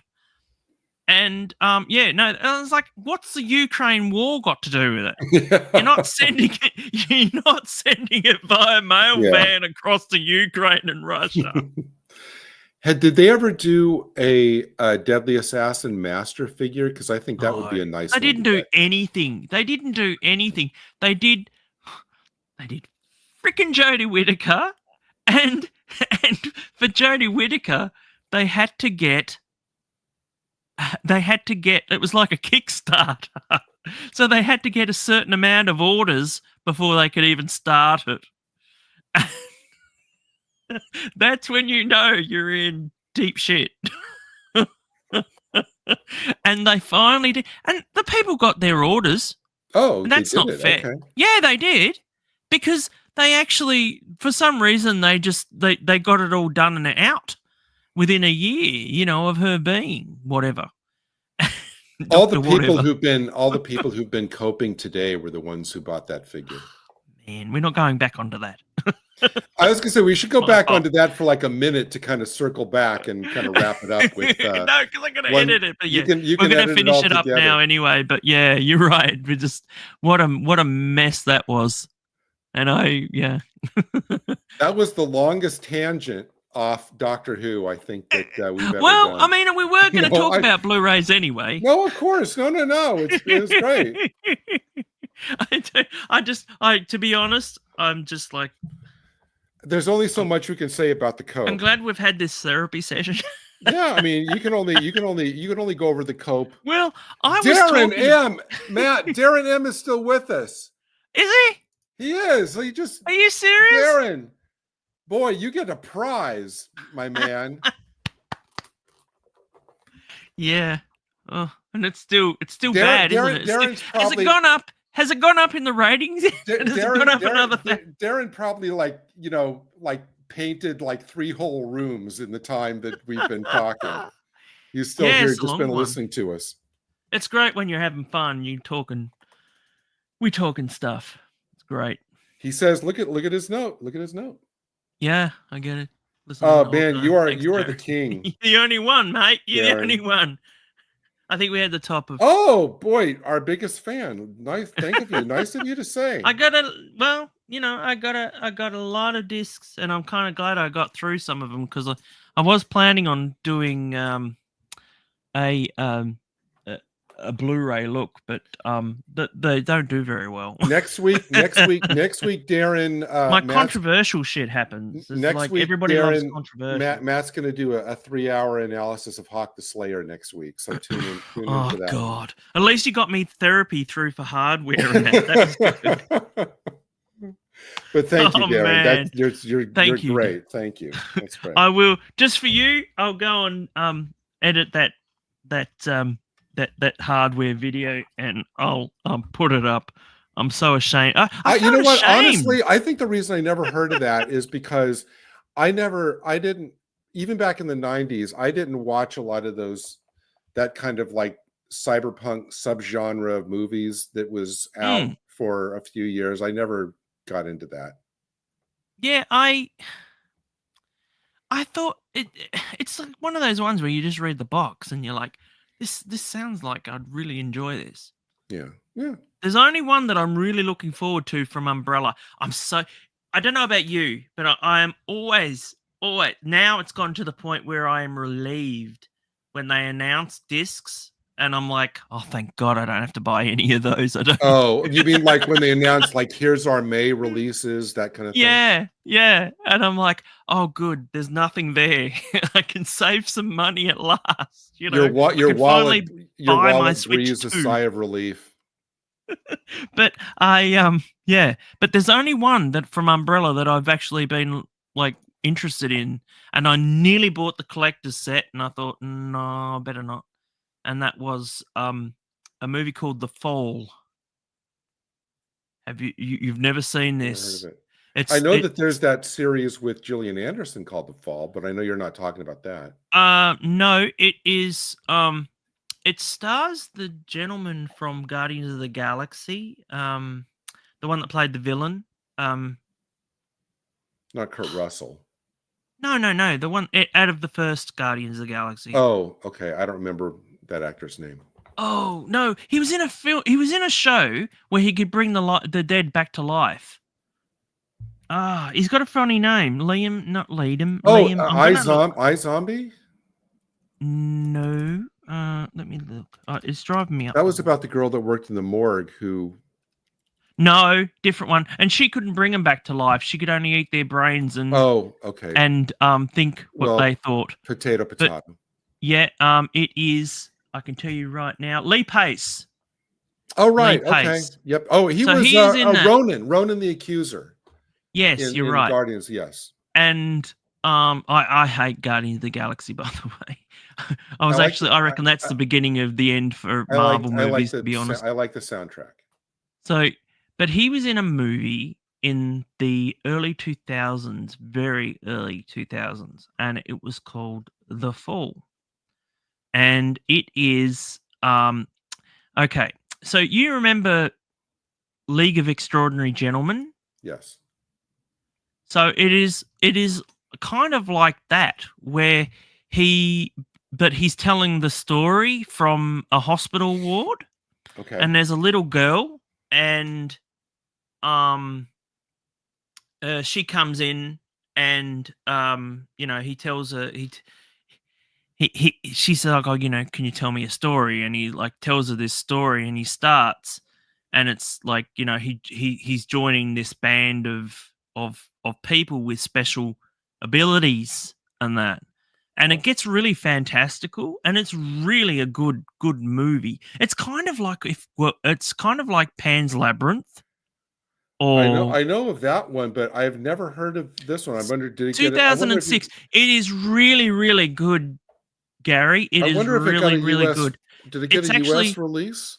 Presented by David Fincher and Spike Jonze. The film premiered in 2006 at the Toronto International Film Festival. Huh. It is an adventure fantasy film. Okay. And so it says, what is it? In 1915 Los Angeles, stuntman Roy Walker is hospitalized, bedridden, and paralyzed, possibly permanently, after jumping off a bridge for a stunt for a film. He meets Alexandra, a young Romanian-born patient in the hospital who is recovering from a broken arm, and tells her a story about her namesake, Alexander the Great. Roy promises to tell her an epic tale if she returns the next day. So this tells you the whole movie, so don't read it, okay? I've never even heard of this. Yeah, so, and like, he plays the character of Alexander the Great. Okay. And like, it's her like, what do you call it? Her fantasy, her, it's what she thinks in her head that you actually see on the screen.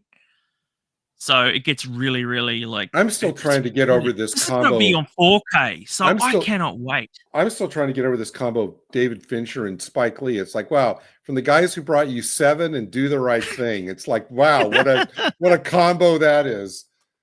Yeah, I know. It actually, people were going, this is the film that we should have got instead of League of Extraordinary Gentlemen. Well, League of Extraordinary Gentlemen, the movie that sent Sean Connery into retirement. Yeah, and that was sad because I kind of enjoy that film. I just felt that they cheaped out a bit. Yeah, and they didn't quite. Well, the first comic is great. Yeah. The second one fell off its ass. I only read the first one. I didn't read all the other ones.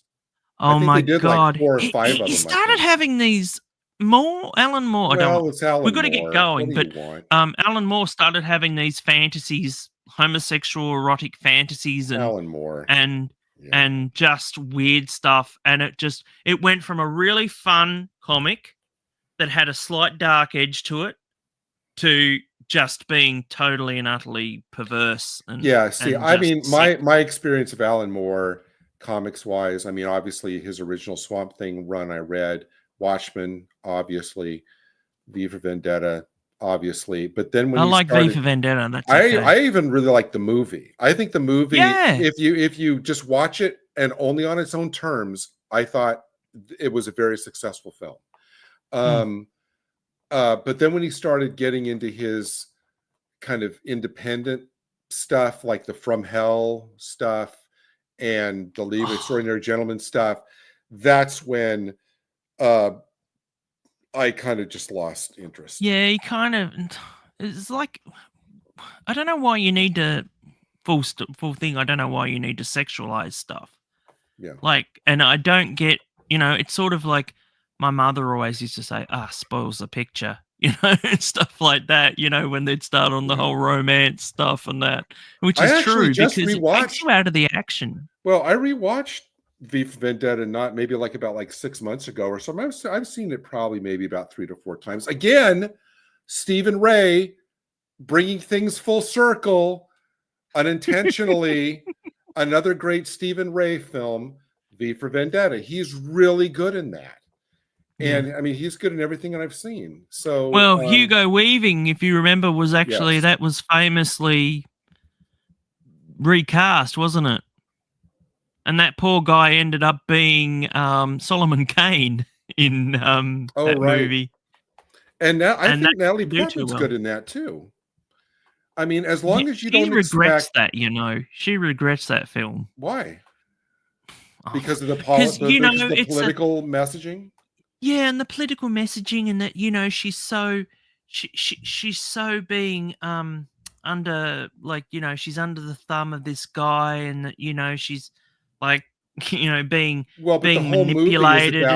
The whole movie, as the comic is about that character's, whatever you call it, enlightenment, whatever term you use, that she learns to kind of break away from the totalitarian state she's living under and kind of go her own way. I don't know why, I mean, I thought that was a good character arc. She was good in it. Yeah, I've sort of lost my likeness for Natalie Portman now. She was terrible in Annihilation. That was just well, and she was terrible in the Star Wars movies. Yeah, so I think we're going to end it here anyway because we've done a fair talk. Tune in next time, everybody, when we're going to rip Natalie Portman apart. No, so much for an hour, an hour chat. So in summary, Lux sucks.